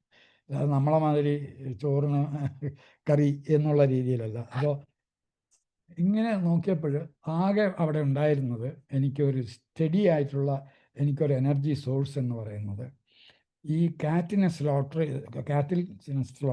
ചെയ്തിട്ടുള്ള വേസ്റ്റാണ്. കാരണം ഒരു കാറ്റിലിനെ സ്ലോട്ടർ ചെയ്ത് കഴിഞ്ഞാൽ ഒരു ആവറേജ് കാറ്റിലിന് 300 കിലോഗ്രാം വെയിറ്റ് ഉണ്ടാകും, ശരാശരി പറയണം. അപ്പോൾ അതിൽ ഒരു 41% എഡിബിൾ അല്ല, ബാക്കി മാത്രമേ എഡിബിൾ മീറ്റായിട്ട് കൊണ്ടുപോകുള്ളൂ. ബാക്കിയുള്ളതൊക്കെ എന്ത് ചെയ്യുമെന്ന് പറഞ്ഞാൽ അത് എവിടെയെങ്കിലും കുഴിച്ചു മൂടും. അത് മിക്കവാറും സ്ലോട്ടർ ഹൗസിൻ്റെ പിറകിൽ എവിടെയെങ്കിലും ഒരു കുഴിയെടുക്കും. അന്ന് രാത്രി തന്നെ കുറുക്കന്മാരും പട്ടികളും വന്നിട്ട് അതെല്ലാം മാന്തും. പിറ്റേന്ന് മുതൽക്ക് അവിടെയൊക്കെ നാറിത്തുടങ്ങും. ഇങ്ങനെയുള്ള ഒരു സിറ്റുവേഷനാണ്. അപ്പോൾ അപ്പോഴാണ് എനിക്ക് ഒരു മോസ്റ്റ് മോഡേൺ ബയോഗ്യാസ് പ്ലാന്റ് ജർമ്മനിയിൽ ഡിസൈൻ ചെയ്തിട്ട് അതിനൊരു ഇൻ്റർനാഷണൽ അവാർഡൊക്കെ കിട്ടിയത് എൻ്റെ ശ്രദ്ധയിൽ വന്നു. അപ്പോൾ അത് കണ്ടുപിടിച്ച ആളുടെ ഒരു ക്ലാസ്സും ഞാൻ അറ്റൻഡ് ചെയ്തിരുന്നു. അതിന് 2 weeks ട്രെയിനിങ് അതിൽ എനിക്ക് അറ്റൻഡ് ചെയ്യാൻ പറ്റി. അപ്പോൾ അതിൻ്റെ കാര്യങ്ങളൊക്കെ അറിയാവുന്നതുകൊണ്ട് ഞാൻ ആലോചിച്ചു, ഈ 41% വേസ്റ്റ് എടുത്തിട്ട് ആ വേസ്റ്റിനെ നമുക്ക് എനർജിയാക്കി മാറ്റാൻ ഇദ്ദേഹം പറയുന്ന, അതായത് ജർമ്മൻ ടെക്നോളജിയിൽ പറയുന്ന ബയോഗ്യാസ് പ്ലാന്റ് യൂസ് ചെയ്ത് നമുക്ക് ഗ്യാസാക്കി മാറ്റാം. ആ ഗ്യാസിന് ഒരു സാധാരണ ഡീസൽ എൻജിൻ ജനറേറ്റർ നമുക്ക് വാങ്ങാൻ കിട്ടുമല്ലോ. ഡീസൽ സ്റ്റാൻഡ് ബൈ ആയിട്ട് ജനറേറ്റർ ഓടിക്കുന്നില്ല. അങ്ങനത്തെ സാധനം ഇപ്പോൾ ഇന്ത്യയിൽ നിന്നും ചൈനയിൽ നിന്നുള്ള സെറ്റുകൾ ആഫ്രിക്കയിൽ പല ടൗണുകളിലും ലഭ്യമാണ്. അപ്പോൾ അങ്ങനെയുള്ള ഒരു സെറ്റ് വാങ്ങിച്ചിട്ട് ഈ ഡീസലിന് പകരം ബയോഗ്യാസ് കടത്തിവിട്ട് അതിനെ ഓടിക്കാൻ പറ്റുമെങ്കിൽ ഈ ജനറേറ്ററിൽ നിന്ന് നമുക്ക് ഇലക്ട്രിസിറ്റി ഉൽപ്പാദിപ്പിച്ച് ഇവർക്ക് കൊടുക്കാൻ പറ്റും. അപ്പോൾ ഈ ബയോഗ്യാസ് ഒരു റിന്യൂവബിൾ എനർജി സോഴ്സ്. അതിന് എന്തിനാണ് പോകുന്നതെന്ന് വെച്ച് കഴിഞ്ഞാൽ സോളാർ അവിടെ കിട്ടും. പക്ഷേ സോളാർ പകൽ മാത്രമേ കിട്ടുള്ളൂ. വലിയ സ്റ്റോറേജ് ഫെസിലിറ്റി ഇല്ലാതെ ചെയ്യാൻ പറ്റില്ല. അപ്പോൾ ഞാൻ എന്ത് ചെയ്തു, അതുപോലെ തന്നെ അവിടെ കാറ്റ്, പല സ്ഥലങ്ങളിലും കാറ്റുണ്ട്. നമുക്ക് ചെറിയ വിൻമില്ലൊക്കെ വെക്കാം. അത് കാറ്റുള്ളപ്പോഴേ കിട്ടുള്ളൂ. അപ്പോൾ സ്റ്റഡി ആയിട്ടുള്ള ഒരു ബേസിക് സോഴ്സ് വേണം. അപ്പോൾ അതിന് വേണ്ടിയിട്ടാണ് ഈ ബയോഗ്യാസ്. അപ്പോൾ ചുരുക്കി പറയുകയാണെന്നുണ്ടെങ്കിൽ ഈ ബയോഗ്യാസ് പ്ലാന്റ് വെച്ച് അവിടെ ഇലക്ട്രിസിറ്റി ഉണ്ടാക്കി ആ ഇലക്ട്രിസിറ്റി പിന്നെ എങ്ങനെ എഫിഷ്യൻ്റായി കൊടുക്കാം എന്നുള്ളതായിരുന്നു എനിക്കുള്ള ചാലഞ്ച്. അപ്പോൾ അതിന് അവരുടെ ലൈറ്റ് മണ്ണെണ്ണ വിളക്ക് മാറ്റിയിട്ട് അവർക്ക് LED റീചാർജബിൾ ലാൻറ്റേൺസ് കൊടുക്കാൻ. അത് ഇന്ത്യയിൽ അന്ന് ഹൈദരാബാദിൽ നിന്ന് ഇറക്കുമതി ചെയ്തിട്ടാണ് അവിടെ കെനിയയിലേക്ക് അത് എത്തിച്ചത്. ഒരെണ്ണത്തിന് $25 വില വരും. അപ്പോൾ അതിന് ലിത്തിയം അയൺ ബാറ്ററി ഉള്ളതുകൊണ്ട് ആഴ്ചയിലൊരിക്കൽ റീചാർജ് ചെയ്താൽ മതി. അപ്പോൾ ഈ സാധനം കൊടുക്കുകയാണെന്നുണ്ടെങ്കിൽ 10 കിലോവാട്ട് ഇലക്ട്രിസിറ്റി എനിക്ക് ഉൽപ്പാദിപ്പിച്ച് കഴിഞ്ഞാൽ അതിലൊരു ചെറിയൊരു അംശം കൊണ്ട് എല്ലാ വീടുകളിലത്തെയും ഈ സാധനം എനിക്കൊരു 1.5 കിലോവാട്ട് ശക്തി കൊണ്ട് എനിക്ക് 500 വീടുകളിലേക്ക് ഡെയിലി 3 ലാൻറ്റേൺ വീതം കൊടുക്കുകയാണെന്നുണ്ടെങ്കിൽ ആ 3 ലാൻറ്റേൺ റീചാർജ് ചെയ്യാനുള്ള ഇലക്ട്രിസിറ്റി എനിക്കൊരു ദിവസം ഇത്രയൊക്കെ ഉണ്ട്. അത് സ്റ്റാഗർ ചെയ്ത് തിങ്കളാഴ്ച കുറേ വീടുകാരോട്, ചൊവ്വാഴ്ച വേറെ കുറേ വീട്, എങ്ങനെ പറഞ്ഞാൽ അവർ റൊട്ടേറ്റ് ചെയ്ത് വന്നോളൂ. അപ്പോൾ എനിക്ക് ഇത്രയും കപ്പാസിറ്റി മതി. ബാക്കിയുള്ള 8.5 കിലോവാട്ട് എന്ത് ചെയ്യണമെന്നായി. അപ്പം ഞാൻ അവിടെ ഒരുപാട് വ്യവസായങ്ങൾ തുടങ്ങി. വലിയ വ്യവസായമൊന്നുമല്ല. അവിടെയുള്ള ഫ്രൂട്ട്സിനെ ഒന്നുമിൽ അതിനെ മാംഗോ, അങ്ങനെ പല സാധനങ്ങളുണ്ട്. അതിനെ ഫ്രൂട്ട് പൾപ്പാക്കി അടിച്ച് വെച്ച് ഒരു കുപ്പിയിലൊക്കെ ആക്കി വെച്ച് കഴിഞ്ഞാൽ അവർക്ക് പിന്നീട് ടൗണിൽ പോകുമ്പോൾ അത് വിറ്റ് പൈസയാക്കാൻ പറ്റും. ഇല്ലെങ്കിൽ അതൊക്കെ അവിടെ വീണ് കെട്ട് നാറിപ്പോയുള്ളൂ. പാല്, എക്സ്ട്രാ മിൽക്കുണ്ട്. അത് ഇങ്ങനെയുള്ള സാധനങ്ങൾക്ക് ചെറിയൊരു കോൾഡ് സ്റ്റോറേജിൻ്റെ ഫെസിലിറ്റി ഉണ്ടാക്കി. അവിടെ ഒരു ഇൻ്റർനെറ്റൊക്കെ എത്തിക്കാൻ വേണ്ടി ഒരു കമ്മ്യൂണിറ്റി, ഒരു ICT സെൻറ്റർ തുടങ്ങി. അതിൽ കുട്ടികൾക്ക് കമ്പ്യൂട്ടർ ട്രെയിനിങ്, അതേപോലെ തന്നെ കുറച്ച് വേർഡ് പ്രോസസ്സിങ് സംഗതികളൊക്കെ ചെയ്യാൻ വേണ്ടി അങ്ങനെയുള്ള ഒരു. അപ്പോൾ 2-3 പേര് അവിടെ ഇരുന്ന് കഴിഞ്ഞാൽ അവരുടെ ജീവിക്കാൻ വേണ്ട കാശും കിട്ടും. കുറേ ആളുകൾക്കും, ആ ഗ്രാമത്തിലുള്ള എല്ലാ ആളുകൾക്കും നഗരത്തിൽ പോകാതെ ഇതൊക്കെ ഈ സേവനങ്ങളൊക്കെ കിട്ടും. പിന്നെ അവർ കോൺ ഗ്രൈൻഡ് ചെയ്യണം. നമ്മൾ ഗോതമ്പ് പൊടിപ്പിക്കുന്ന മാതിരി കോൺ ഗ്രൈൻഡ് ചെയ്യണം. അതിനൊരു ചെറിയ ഗ്രൈൻഡ് മില്ല് വെച്ചിട്ട് ആഴ്ചയിൽ 2-3 ദിവസം വൈകുന്നേരം 1-2 മണിക്കൂർ ഒരുത്തൻ ടൗണിൽ നിന്ന് വന്നിട്ട് അവൻ ഇത് ഓപ്പറേറ്റ് ചെയ്ത് ഇത് ചെയ്യുന്ന ആളുകളോട് ചെറിയ കാശ് വാങ്ങിച്ചു കഴിഞ്ഞാൽ അവർക്ക് കോൺ വളരെ ഭംഗിയായിട്ട് ഉപയോഗിക്കാൻ അവർക്ക് സാധിക്കും. ഇങ്ങനെ ചെറിയ ചെറിയ കുറേ വ്യവസായങ്ങൾ അവിടെ. ഷേവിങ്, അവിടെയൊക്കെ ഹെഡ് ഷേവിങ് ആണ് ആണുങ്ങൾ. അപ്പോൾ ഈ ഹെഡ് ഷേവിങ്ങിന് ചെറിയ ചൈനീസ് മെയ്ഡ് ഇതുണ്ടല്ലോ, ഈ ഷേവേഴ്സ് ഉണ്ട്. ആ ചെറിയ യന്ത്രങ്ങൾ, വളരെ വിലയൊന്നുമില്ല. അങ്ങനെ 2 പ്ലഗ് കൊടുത്തു കഴിഞ്ഞാൽ ഒരു ചെറിയ ബാർബർ ഷാപ്പ് ഉണ്ടാക്കി ഒരു വിദ്വാൻ അവൻ്റെ ഉപജീവനവും ഇവർക്കാണെന്നുണ്ട് അകലെ പോവാതെ ആ വില്ലേജിൽ തന്നെ എല്ലാ കാര്യങ്ങളും. ഇങ്ങനെ ഒട്ടേറെ സംഗതികൾ, ഒരു 10-16ഓളം ഉൽപ്പാദനക്ഷമമായിട്ടുള്ള പ്രവൃത്തികളും ഈ 10 കിലോവാട്ട് ഇലക്ട്രിസിറ്റി കൊണ്ട്. ഇതെല്ലാം ചെയ്തു കഴിഞ്ഞപ്പോൾ UN നിന്നുള്ള ചോദ്യം, 10 കിലോവാട്ട് ഇലക്ട്രിസിറ്റി കൊണ്ട് നിങ്ങൾക്ക് ഇതൊക്കെ എങ്ങനെ ചെയ്യാൻ പറ്റും? അവിടെയാണ് നമ്മൾ ഇന്നൊവേഷൻ്റെ സംഗതി. നമ്മൾ എല്ലാം എഫിഷ്യൻ്റായിട്ട് ഈ എനർജി യൂസ് ചെയ്യാനും അതിൽ തന്നെ റിന്യൂവബിൾ എനർജി നമ്മൾ പരമാവധി ചെയ്തിട്ട് അതിനെ എല്ലാം നമ്മൾ ഹൈബ്രിഡ് ആണെന്ന് പറയുന്നെങ്കിലും നമ്മൾ അതിൽ മാനുവൽ ആയിട്ടുള്ള ഹൈബ്രിഡ് ആയിരുന്നു. ഒരു എനർജി കിയോസ്ക് എന്നും പറഞ്ഞ് എല്ലാ സോഴ്സിൽ നിന്നുള്ള ഒരു മൈക്രോ ഹൈഡ്രോ സാധ്യതയുണ്ടെങ്കിൽ 1-2 കിലോ വാട്ട് അതും അവിടെ വരും. ഇതെല്ലാം കൂടി ഒരു കിയോസ്കിലേക്ക് വന്നു കഴിഞ്ഞ് അവിടെ ഒരാൾ ഇരിക്കുന്നുണ്ടാവും. അയാളാണ് ഇതെല്ലാം ചാർജ് ചെയ്ത് കൊടുക്കുന്നത്, മൊബൈൽ ചാർജ് ചെയ്ത് കൊടുക്കുന്നത്, അതുപോലെ തന്നെ ഏതിൽ നിന്നുള്ള സോഴ്സ് എപ്പോൾ ഇത് കണക്ട് ചെയ്യണം എന്നുള്ളതൊക്കെ കണക്ട് ചെയ്യുന്നത് ഈ വിദ്വാനാണ്. വീടുകളിലാണെന്നുള്ള വേറെ പ്രശ്നമൊന്നുമില്ല, ലൈനുകളൊന്നും ഇല്ലാതെ തന്നെ ഇത് നടക്കുന്നു. അപ്പോൾ ഞാൻ ഇവിടെ പറഞ്ഞു വരുന്നത് ചുരുങ്ങിയ സമയത്തിനകം നിർത്താം.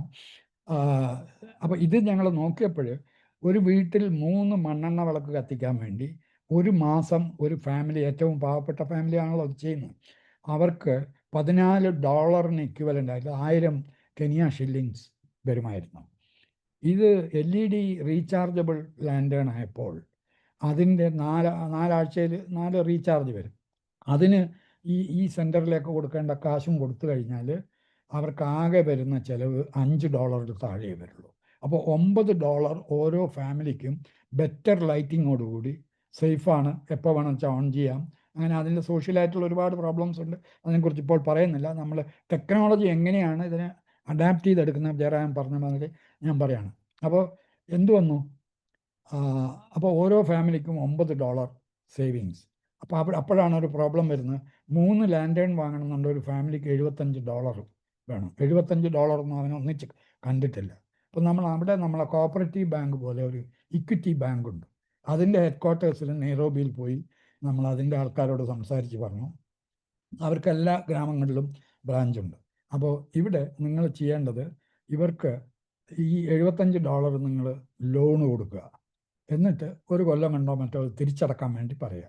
അപ്പം അങ്ങനെ ആകുമ്പോൾ അവരുടെ ഈ മന്ത്ലി സേവിങ്സിൽ നിന്ന് അവർക്ക് ഇത് തിരിച്ചടക്കാൻ പറ്റും. അപ്പം അങ്ങനെ നോക്കുമ്പോൾ അവർക്ക് ഈ തിരിച്ചടക്കലും കഴിഞ്ഞ് ഓരോ മാസവും അവരുടെ കയ്യിൽ ഒരു $3-4 അവർക്ക് മിച്ചമായിട്ട് ഇങ്ങോട്ട് കിട്ടും. മണ്ണെണ്ണയ്ക്ക് വേണ്ടി ചിലവാക്കുമായിരുന്ന തുകയാണ്. അപ്പം അവിടെയാണ് നമ്മൾ ഇതിൻ്റെ എക്കണോമിക്സും അതിൽ സോഷ്യൽ പാർട്ടിസിപ്പേഷൻ, അതേപോലെ തന്നെ അതിൻ്റെ പ്രാക്ടിക്കബിലിറ്റി, ഇങ്ങനെയുള്ള പല ഇതും നോക്കിക്കൊണ്ട് അവിടെയാണ് അതിലൊരു ഇന്നോവേഷൻ. എനിക്കതിന് ഒരു ഇൻ്റർനാഷണൽ അവാർഡ് വരെ കിട്ടി. അത് അന്ന് CNN അതുപോലെ BBC ഒക്കെ ഈ പ്രോജക്റ്റിനെ ഭയങ്കരമായിട്ട് ഇതായിട്ട് ഇതൊക്കെ ചെയ്തായിരുന്നു. അത് കഴിഞ്ഞ് നമ്മൾ കുറച്ചുകൂടി വലിയ തോതിലും അതൊക്കെ അവിടെ ചെയ്തു. അപ്പോൾ ഇത് പറയുന്നത്, അപ്പോൾ നമ്മൾ തീരെ പ്രതീക്ഷിക്കാത്ത ചില റിസോഴ്സസും നമ്മുടെ നാട്ടിലൊക്കെ ഉണ്ട്. അപ്പോൾ അതിനെയൊക്കെ നമ്മളിപ്പോൾ കേരളത്തിൽ ഈ രീതിയിലുള്ളൊരു പദ്ധതിക്ക് സാധ്യതയില്ല. നേരത്തെ ജയറാം പറഞ്ഞ മാതിരി ഇവിടെ ഇലക്ട്രിസിറ്റി എത്താത്ത ഒരു വീടുകളുമില്ല. അപ്പോൾ ഇവിടെ അതല്ല പ്രശ്നം. ഇവിടെ ഇപ്പം നമുക്ക് ചെയ്യാൻ പറ്റുന്നത് ഇതിൻ്റെ ഏത് നല്ല സോഴ്സുകൾ നമുക്കിതിലോട്ട് ചേർക്കാം, അതുപോലെ തന്നെ എങ്ങനെ എഫിഷ്യൻ്റായിട്ട് ഇത് യൂസ് ചെയ്യാം എന്നുള്ളതിനെക്കുറിച്ച് നിങ്ങൾക്ക് ചിന്തിക്കാം. അത് എനർജി മാത്രമല്ല, ഇതിൽ വേറെ പല സംഗതികളും, ഇതിൽ ഫുഡിൻ്റെ കാര്യങ്ങളുണ്ട്, എൻ്റർടൈൻമെൻറ്റിൻ്റെ കാര്യമുണ്ട്. ഞങ്ങൾ അവിടെ അവർക്ക് TV ന്യൂസൊക്കെ കാണാൻ വേണ്ടിയിട്ട് ഞങ്ങൾ മൊബൈൽ സിമ്മൊക്കെ യൂസ് ചെയ്ത് ഞങ്ങളൊരു ചെറിയൊരു ഒരു കമ്മ്യൂണിക്കേഷൻ സെൻറ്റർ ഉണ്ടാക്കിയിരുന്നു. അവിടെ അന്നത്തെ കാലത്ത് ചെറിയ ഈ എന്താണ് ഈ നമ്മളെ വീഡിയോ ഒക്കെ നമുക്ക് പ്ലേയേഴ്സിൽ പ്ലേ ചെയ്യാൻ പറ്റുന്ന രീതിയിൽ റെക്കോർഡഡായിട്ട് കിട്ടും. അത് യൂസ് ചെയ്തിട്ട് ഒരു സിനിമാ തിയേറ്റർ വരെ നടത്തിക്കൊണ്ടിരുന്നു. അതായത് ഒരു അബാൻഡൻ കണ്ടെയ്നറെ ഒരു ചെറിയൊരു തിയേറ്റർ റൂമാക്കി മാറ്റി അതിനകത്ത് 5-6 പേര് അവിടെ ജോലിയൊന്നും ഇല്ലാതിരിക്കുന്നവൻ അത്യാവശ്യം 10 ഷില്ലിങ് 15 ഷില്ലിങ് കൊടുത്താൽ അവന് ഇതൊക്കെ കാണാം. അപ്പോൾ അവന് ഇതിനായിട്ടൊന്നും ടൗണിൽ പോകേണ്ട ആവശ്യമില്ല. അപ്പോൾ ഒരു വലിയൊരു അവിടുത്തെ ഹെൽത്ത് സെൻറ്ററിലേക്ക് സ്വല്പം ഇലക്ട്രിസിറ്റി കൊടുത്താൽ ചെറിയ ചില ടെസ്റ്റുകളൊക്കെ അവിടെ ചെയ്യാൻ പറ്റും. ഇല്ലെങ്കിൽ അത് വളരെ അകലെ പോയിട്ട് വേണം ടെസ്റ്റ് ചെയ്ത് വരാൻ. അപ്പോൾ ഇങ്ങനെയൊക്കെയുള്ള ഒരു സിനാരിയോ ചേഞ്ച് നമുക്ക് ലോക്കലായിട്ടുള്ള പ്രശ്നങ്ങൾ, ലോക്കലായിട്ടുള്ള ആളുകളെ കൂടി ഇൻവോൾവ് ചെയ്യിച്ച് കഴിഞ്ഞാൽ അതിൻ്റെ ബെനിഫിറ്റ് വളരെ വലുതായിരിക്കും. അപ്പം അങ്ങനെയുള്ള പലതും നിങ്ങളുടെ ചുറ്റുപാടുമുള്ള പ്രശ്നങ്ങളും നിങ്ങളെ ചുറ്റുപാടുമുള്ള സാധ്യതകളും വിലയിരുത്തുന്നതിലാണ്.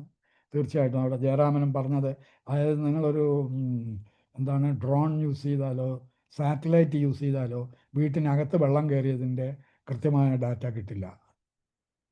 അതേപോലെ ഇങ്ങനെയുള്ള പലതിൻ്റെയും പല ടെക്നോളജികൾക്ക് തന്നെ പരിമിതിയുണ്ട്.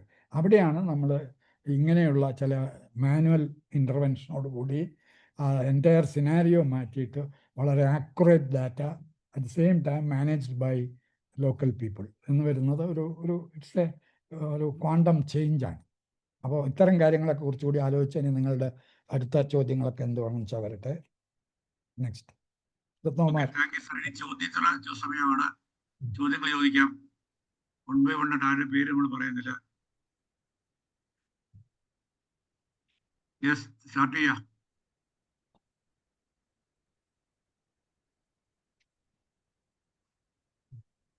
TKM കോളേജിൽ നിന്ന് ഒരുപാട് കുട്ടികൾ വന്നിട്ടുണ്ടല്ലോ കേരളക്കുളങ്ങര. നിങ്ങളെ സ്കൂളിൽ, നിങ്ങളെ കോളേജിൽ നിന്ന് ആർക്കെങ്കിലും വല്ല സംസാരിക്കാറുണ്ടോ? Sir good evening. ഞാൻ ഡോക്ടർ പിന്റു, നങ്ങ്യാർകുളം TKM കോളേജിലെ ഫിസിക്സിലെ ടീച്ചറാണ്. സാറ് നമ്മൾ കഴിഞ്ഞ ക്ലാസ്സിലെയും കുട്ടികൾ കൂടുതലും പങ്കെടുത്തിരുന്നു. അവർക്ക് ഇന്ന് നല്ലൊരു ക്ലാരിറ്റി കിട്ടി എന്താ ചെയ്യേണ്ടതെന്നുള്ളതിൽ. നമുക്ക് ഇന്നലെയാണ് എനിക്ക് ആ വർക്ക് ബുക്ക് കിട്ടിയത്. അപ്പൊ ഈ പറഞ്ഞ പോലെ തന്നെ കുട്ടികൾക്കെല്ലാം കഴിഞ്ഞ ഫ്രൈഡേ വരെ എക്സാം ആയിരുന്നു.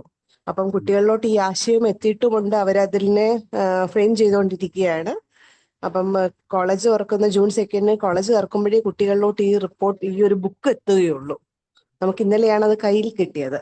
അപ്പം നമ്മൾ ഈ ഒരു ടൈം ഫ്രെയിമിനുള്ളിൽ തന്നെ മാക്സിമം ചെയ്യാൻ ശ്രമിക്കാം സാർ. അതിനെക്കുറിച്ച് ക്ലാരിറ്റി കിട്ടി, എന്താണ് ചെയ്യേണ്ടതെന്നുള്ളതിനെ കുറിച്ചുള്ള ഒരു വ്യക്തത ഇന്ന് കിട്ടി. Okay, thank you teacher. നിങ്ങളെ കോളേജിൽ നിന്ന് 6 ഗ്രൂപ്പ് ഉണ്ടല്ലോ അല്ലേ? 7 ഗ്രൂപ്പ്. 28. നോർമലി 6 നമ്മൾ പെർമിറ്റ് ചെയ്യാറുള്ളൂ. പക്ഷേ താമസ് സാർ പറഞ്ഞ സ്പെഷ്യൽ കേസ് ആയിട്ടാണ് നമ്മൾ ചെയ്യുന്നത്. 7 ഗ്രൂപ്പ് ഉണ്ട് ഒരു കോളേജിൽ.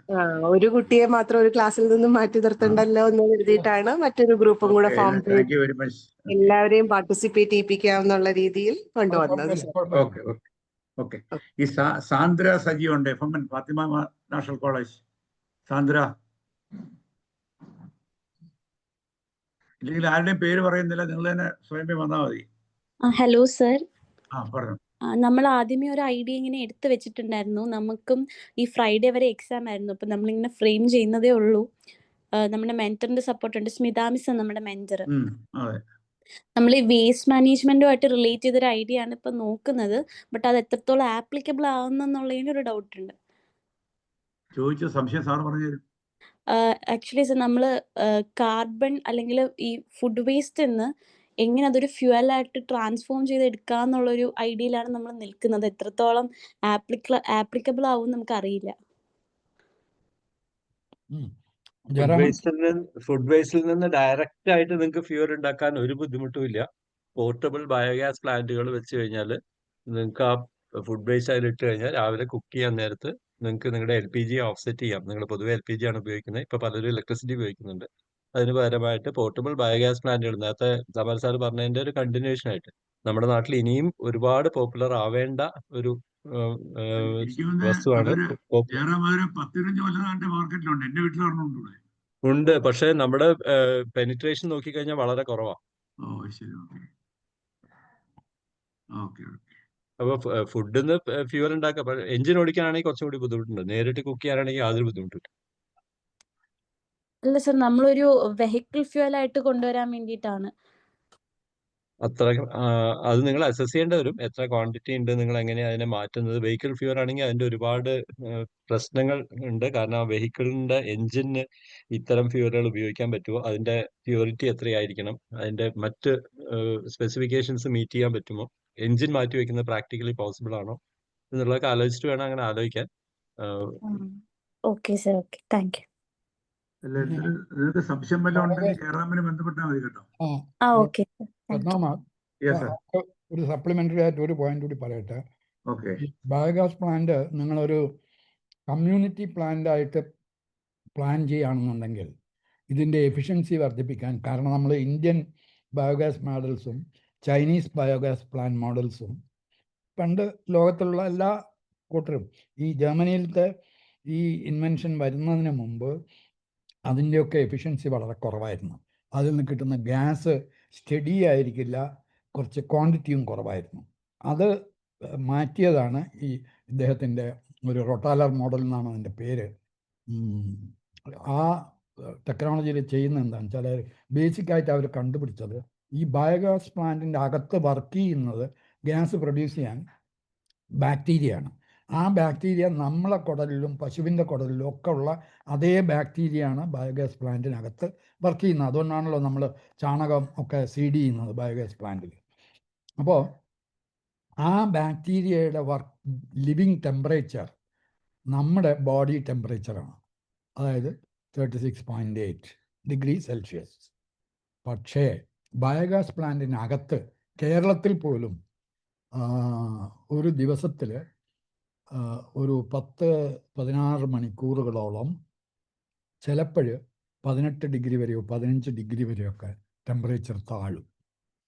അപ്പോൾ ഈ 37ൻ്റെ അടുത്ത് വർക്ക് ചെയ്യേണ്ടുന്ന അതിന് കംഫർട്ടബിൾ ആയിട്ടുള്ള ഒരു ബാക്ടീരിയ 15 ഡിഗ്രി ആവുക എങ്ങനെയാണെന്ന് ചോദിച്ചു കഴിഞ്ഞാൽ, എനിക്ക് ഇദ്ദേഹത്തിൻ്റെ ക്ലാസ് ഞാൻ അറ്റൻഡ് ചെയ്തപ്പോൾ ആ ക്ലാസ്സിലത്തെ ഫസ്റ്റ് ചോദ്യം, ഞങ്ങൾ 10-30 പേര് പല രാജ്യങ്ങളിൽ നിന്നുള്ള ആളുകൾ ക്ലാസ്സിലുണ്ടായിരുന്നു. അദ്ദേഹം ചോദിച്ചത്, നിങ്ങളോട് ഷർട്ടും പാൻറ്റും എല്ലാം അഴിച്ച് കംപ്ലീറ്റ് നെയ്ക്കഡായിട്ട് ഒരു AC റൂമിലിട്ടിട്ട് അവിടെ നിങ്ങൾക്കൊരു 10 മുതൽ 15 ഡിഗ്രി വരെയുള്ള ടെമ്പറേച്ചർ സെറ്റ് ചെയ്ത് നിങ്ങളോട് ഒരു ദിവസം മുഴുവൻ അവിടെ താമസിക്കാൻ പറഞ്ഞാൽ എന്ത് സംഭവിക്കുന്നു ചോദിച്ചു. പലരും വർക്കും അങ്ങനെയാണെന്നൊക്കെ പറഞ്ഞു. ചിലർ പറഞ്ഞു പനി പിടിക്കും, ചിലർ ഇങ്ങനെ കൂടി പറഞ്ഞു. അവസാനം അദ്ദേഹം പറഞ്ഞു, അത് മാത്രമല്ല, ഒരു പരിധി വിട്ട് കഴിഞ്ഞാൽ നിങ്ങൾ മരിച്ചും പോകും. നിങ്ങളുടെ വർക്കിംഗ് എഫിഷ്യൻസി എന്തായാലും നിങ്ങൾക്ക് ഈ വിറച്ചുകൊണ്ടിരിക്കുമ്പോൾ ഉണ്ടാവില്ല. Same thing happens. അവിടെ ഇരിക്കുന്ന ബാക്ടീരിയ നേക്കഡായിട്ടാണ് ഈ ടെമ്പറേച്ചറിനെ ഫേസ് ചെയ്യുന്നത്. അപ്പോൾ നിങ്ങളുടെ ബയോഗ്യാസ് പ്ലാന്റുകളൊക്കെ ഫെയിലാവുന്നതിനും അതിൻ്റെ ഔട്ട്പുട്ട് കുറയാനുള്ള ഏറ്റവും പ്രധാനപ്പെട്ട കാരണം നിങ്ങൾ ടെമ്പറേച്ചർ മെയിൻറ്റെയിൻ ചെയ്യുന്നില്ലാണ്. അപ്പോൾ പുള്ളി യൂറോപ്പിന് വേണ്ടി ആദ്യം ഇവോൾവ് ചെയ്തിട്ടുള്ള ഈ ടെക്നോളജിയിൽ ഇലക്ട്രിക് കോയിൽസ് യൂസ് ചെയ്തിട്ട് ഈ വേസ്റ്റിനെ അപ്പോൾ ഒന്ന് പൾപ്പ് ലെവലാക്കിയതിന് ശേഷം അതിനെ വലിയ ബീറ്റേഴ്സ്, മെറ്റൽ ബീറ്റേഴ്സ് വെച്ചിട്ട് ടാങ്കുകൾ വെച്ച് അടിച്ചിട്ട് അതിനെയാണ് പിന്നീട് ഫെർമെൻറ്റ് ചെയ്യുന്നത്. അപ്പോൾ വളരെ പെട്ടെന്ന് നല്ല ശക്തിയായിട്ട് ഗ്യാസ് കിട്ടും. ആഫ്രിക്കയിൽ നമുക്ക് ഇലക്ട്രിസിറ്റി ഇല്ലാത്ത സ്ഥലത്ത് ഇലക്ട്രിസിറ്റി ഉണ്ടാക്കാൻ വേണ്ടി എനിക്ക് ഇലക്ട്രിക് ഹീറ്റേഴ്സ് റെക്കമെൻഡ് ചെയ്യാൻ പറ്റില്ല. ഒടുക്കം ഞങ്ങൾ ജോയിൻ്റായിട്ട് ഡിസ്കസ് ചെയ്ത് ഒരു തീരുമാനത്തിലെത്തിയത്, ഒരു സോളാർ ഹോട്ട് വാട്ടർ ഡിവൈസ് ഉണ്ടല്ലോ, നമ്മൾ വീട്ടിൽ കുളിക്കാനൊക്കെ യൂസ് ചെയ്യുന്നു, അങ്ങനത്തെ ഒരു സാധനം വെച്ച് അതിലത്തെ ചൂടുവെള്ളം, അതിനൊരു ടാങ്കും ഉണ്ട്, ആ ടാങ്കിൽ നിന്ന് ഒരു പൈപ്പ് വഴിക്ക് ഒരു ചെറിയൊരു ട്യൂബ് ഇട്ടിട്ട് അതിലൊരു ചെറിയ തെർമോ സെൻസറും കൂടി വെച്ച് അതിൽ നിന്ന് ഇട്ടിട്ട് ഈ ടാങ്കിനകത്തേക്ക് ഹോട്ട് വാട്ടർ ഡ്രിപ്പ് ചെയ്യിക്കുക. എന്നിട്ട് ഈ സെൻസർ ചെയ്യുന്നത് 2 ജോലിയാണ്. ഒന്ന്, ഈ 37ലേക്ക് ടെമ്പറേച്ചർ ടെൻഡ് ചെയ്യുന്ന അതിനൊരു 2-3 ഡിഗ്രി താഴെ എത്തുമ്പോൾ ഈ വെള്ളം ഉറ്റി വീഴുന്നതിന് നിർത്തുക. അതുപോലെ ടെമ്പറേച്ചർ വളരെ താണുകൊണ്ടിരിക്കുന്ന ഒരു 15നൊക്കെ അടുത്ത് അല്ലെങ്കിൽ 18ലൊക്കെ വരുമ്പോൾ ആ സമയത്ത് ഈ ഹോട്ട് വാട്ടർ ഡ്രിപ്പ് ചെയ്യാൻ വേണ്ടി തുടങ്ങുക. ഇതിൻ്റെ കട്ടിനും മാത്രമേ അതിന് ജോലിയുള്ളൂ. ഇങ്ങനെയുള്ള ഒരു സാധനം വെച്ച് കഴിഞ്ഞതോടുകൂടി വളരെ ചീപ്പായിട്ട് അതേസമയം തന്നെ ഡിപ്പെൻഡബിളായിട്ട് നമുക്ക് ഇതിൻ്റെ ടെമ്പറേച്ചർ മെയിൻറ്റെയിൻ ചെയ്യാൻ പറ്റി. അതാണ് അതിലുള്ള വേറെ ഒരു ഇന്നോവേഷൻ. അപ്പോൾ അതുപോലെ നിങ്ങൾക്ക് ഇവിടെ ഈ ടെമ്പറേച്ചർ മെയിൻറ്റെയിൻ ചെയ്യാൻ പറ്റുക എന്നുള്ളത് ഇത് വളരെ പ്രധാനമാണ്. ഇങ്ങനൊരു സജഷൻ വരുമ്പോൾ ഈ ടെമ്പറേച്ചർ മെയിൻറ്റെയിൻ ചെയ്ത് കഴിഞ്ഞാൽ 30% കൂടുതൽ ഗ്യാസ് കിട്ടും. അതേസമയം തന്നെ ത്രൂ ഔട്ട് ഒരു എൻജിനിൽ ഓടിക്കാവുന്ന രീതിയിൽ, അതായത് ഈ ഗ്യാസ് പ്രഷർ വേരി ചെയ്തുകൊണ്ടിരിക്കുമ്പോൾ എൻജിൻ ഇങ്ങനെ ഒരു വല്ലാത്ത രീതിയിൽ സ്പീഡ് ഫ്ലക്ച്വേഷൻ വന്നു കഴിഞ്ഞാൽ വളരെ കുഴപ്പങ്ങളുണ്ടാവും. അപ്പോൾ ഇത് കുറച്ചുകൂടി സ്റ്റഡി ആയിട്ട് കിട്ടും. അപ്പോൾ പിന്നെ ഈ ഗ്യാസ് എവിടെ സ്റ്റോർ ചെയ്യുന്നുള്ളത്, അതിന് ഞങ്ങൾ യൂസ് ചെയ്തിരുന്നത് 3 പ്ലൈ പ്ലാസ്റ്റിക്കിൻ്റെ ബാഗ് കിട്ടും, വലിയ സിലിണ്ടറിക്കൽ ബാഗ്. അത് ഗ്യാസ് ഇല്ലാത്തപ്പോൾ ചപ്പി വെറുതെ ഒരു ഫ്ലാറ്റായിട്ട് ഇതുപോലെ അതിലേക്ക് ഈ ഗ്യാസ് കടത്തിവിട്ടാൽ ഈ ഫുൾ ഗ്യാസ് വരുന്ന അവസരത്തിൽ ഈ ടാങ്ക് ഇങ്ങനെ ഫുള്ളായിട്ട് നിൽക്കും. അതിൽ നിന്നാണ് നമ്മൾ പൈപ്പ് ചെയ്ത് ഈ എൻജിനിലേക്ക് ഈ സാധനം കൊടുക്കുക. അപ്പോൾ കുറച്ചുകൂടി സ്റ്റഡി ആയിട്ടുള്ള ഒരിത് കിട്ടും. അങ്ങനെ വീണ്ടും ഗ്യാസ് വരുന്ന അവസരത്തിൽ വീണ്ടും ഇതിങ്ങനെ നിറഞ്ഞുകൊണ്ടേയിരിക്കും. അപ്പോൾ അതിന് വളരെ കോസ്റ്റ്ലി ആയിട്ടുള്ള ഒരു ടാങ്ക് സംവിധാനമൊന്നും വേണ്ടി വന്നില്ല, വളരെ ചിലവ് കുറഞ്ഞതാണ്. പിന്നെ അവിടുത്തെ നാട്ടുകാരൊന്നും അതിനെ ഉപദ്രവിക്കില്ല, കാരണം അവർക്ക് ഉപകാരമുള്ള ഒരു സാധനത്തെ അവർ തന്നെ പ്രൊട്ടക്റ്റ് ചെയ്തോളും. അപ്പോൾ അങ്ങനെയുള്ള അവിടെയാണ് ഇവിടെ ഇതുപോലെയുള്ള സോഷ്യൽ ഫാക്ടേഴ്സ്, അതുപോലെ ടെക്നോളജിയിൽ വന്നിട്ടുള്ള ചെറിയ ചെറിയ മാറ്റങ്ങൾ എങ്ങനെയാണ്. അപ്പോൾ അപ്പോഴാണ് നമ്മൾ ബയോഗ്യാസ് പ്ലാന്റിൽ എങ്ങനെയാണ് ബയോഗ്യാസ് ഉണ്ടാകുന്നത്, അതിൻ്റെ കെമിക്കൽ 4 സ്റ്റേജായിട്ടാണ് ഇതിൻ്റെ കെമിക്കൽ ചേഞ്ച് വരുന്നത്. ആദ്യം ഇത് അഴുകുന്നു, അഴുകി കഴിഞ്ഞതിന് ശേഷമുള്ള ഇങ്ങനെ പല ഇതൊക്കെ വെച്ചാൽ അവസാനമാണ് മെത്തനോ ജനസ് സ്റ്റേജിലേക്ക് അത് വരുന്നത്.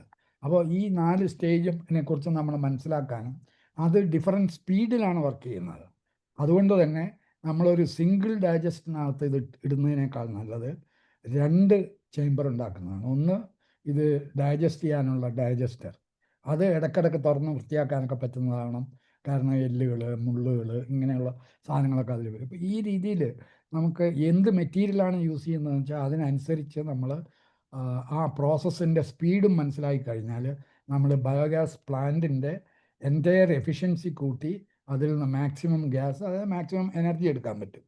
പിന്നെ അതിലുള്ളത് ഇതിനകത്ത് ഒരു 60% കൂടുതൽ മീത്തേൻ കിട്ടില്ല, അത് തന്നെ ഹയസ്റ്റാണ്. ബാക്കി അതിൽ കാർബൺ ഡയോക്സൈഡും കാർബൺ മോണോക്സൈഡുമാണ്. അതിൽ ഏറ്റവും ഉപദ്രവകാരി കാർബൺ ഡയോക്സൈഡാണ്. അപ്പോൾ കാർബൺ ഡയോക്സൈഡിന് നിങ്ങൾക്കൊരു ചെറിയ കെമിക്കൽ പ്രോസസ്സ് വഴി കാർബൺ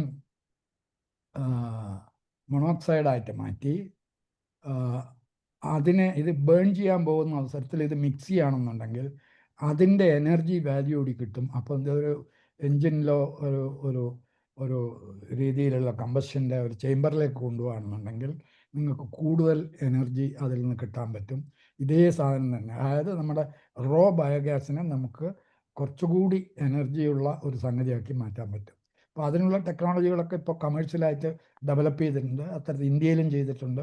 അങ്ങനത്തെ ഒരെണ്ണം ഹൈദരാബാദിൽ, ഇപ്പോൾ ഇവിടുത്തെ ഇൻഫോസിസിൻ്റെ പ്ലാന്റിലുള്ളത് ഹൈദരാബാദിൽ അന്ന് ആദ്യം വെച്ചിരുന്ന ഹൈദരാബാദിലുള്ള ഇൻഫോസിസിൻ്റെ ഓഫീസിൽ ഇത്തരത്തിലുള്ള ഒരു മെഷീൻ വെച്ചിട്ടുണ്ടായിരുന്നു. അതായത് ഈ ജർമ്മൻ പ്രിൻസിപ്പിൾ യൂസ് ചെയ്ത് ഇന്ത്യയിൽ തന്നെ ഡിസൈൻ ചെയ്ത് ഡെവലപ്പ് ചെയ്തിട്ടുള്ള ഒരു കമ്പനിയാണ് അത് ചെയ്തു കൊടുത്തിരിക്കുന്നത്. അപ്പോൾ ഈ രീതിയിലുള്ള സംഗതികൾ നമുക്ക് ഇന്ത്യയിലും ചെയ്യാൻ പറ്റും. അപ്പോൾ ഇന്ന് നമ്മൾ യൂസ് ചെയ്യുന്ന റിന്യൂവബിൾ സോഴ്സിനെ തന്നെ ഹയർ എഫിഷ്യൻസിയിലേക്ക് കൊണ്ടുപോകാൻ നമുക്ക് കഴിയണം. ആ രീതിയിലുള്ള ചിന്താഗതികളാണ് നിങ്ങളെ കോളേജ് ലെവലിൽ നമ്മൾ പ്രതീക്ഷിക്കുന്നത്. Next. Okay, Sreenarayana College of ടെക്നോളജിയുടെ പ്രിൻസിപ്പൾ ഡോക്ടർ അനിത ശങ്കർ ഉണ്ട്. അവിടെ കോളേജിൽ പുതിയ പ്രോജക്റ്റ് ചെയ്യുന്നതായിട്ട് ഞാൻ മനസ്സിലാക്കുന്നത്. മാഡം സംസാരിക്കുന്നു. മാഡം ഉണ്ടോ? Doctor Anitha Shankar.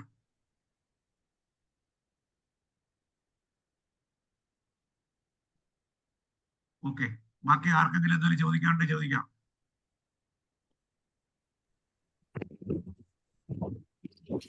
Hello sir, ഞാൻ ഒരു കാര്യം പറഞ്ഞോട്ടെ.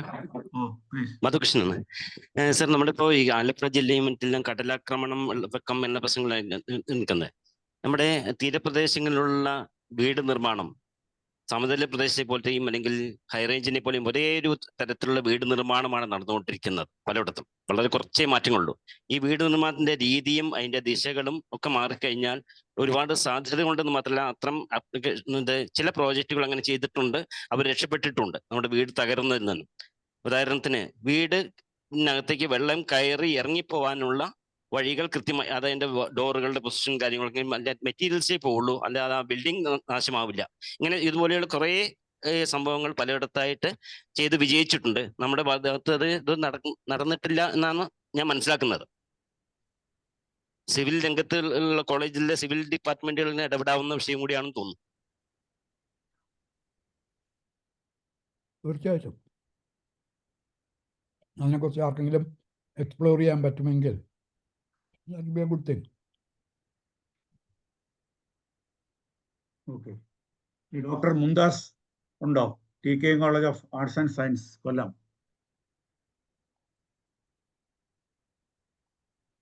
ഇനി ആർക്കെങ്കിലും ചോദ്യങ്ങൾ ചോദിക്കാനുണ്ടോ? ചോദിക്കാം, സമയം ഒരുപാടായി.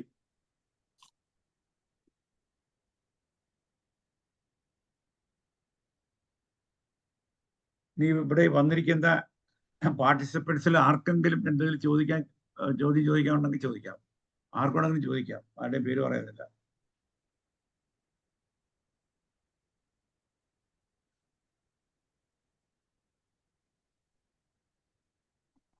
നിങ്ങൾ സ്കൂൾ കുട്ടികളായിരുന്നു, ഇതിലും ഭേദം ചോദ്യങ്ങൾ ചോദിക്കാൻ. എന്തൊരു ചോദ്യങ്ങളായിരുന്നു ഇതിനകത്ത്. യെസ്, സമയം പോവാണ്. നിങ്ങൾ ചോദിക്കാനുണ്ടെങ്കിൽ ചോദിക്കും, അൺമ്യൂട്ട് ചെയ്ത് ചോദിക്കാം, ആർക്കാണെങ്കിൽ ചോദിക്കാം.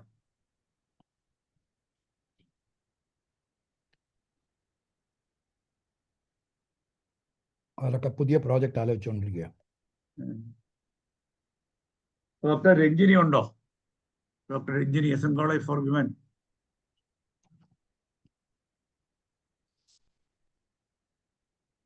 അപ്പോൾ ആർക്കും ചോദിക്കാനില്ലെങ്കിൽ നമ്മൾ നിർത്താൻ പോവാണ്. ഇനിയിപ്പം ഇത് ജയറാമൻ വല്ലതും സംസാരിക്കുന്നുണ്ടോ അതോ ക്ലോസ് ചെയ്യാം? ഇല്ല, പ്രത്യേകിച്ചൊന്നും ആഡ് ചെയ്യാനില്ല. മധുകൃഷ്ണൻ പറഞ്ഞത് ഒരു പ്രധാനപ്പെട്ട പോയിന്റ് ആണ്.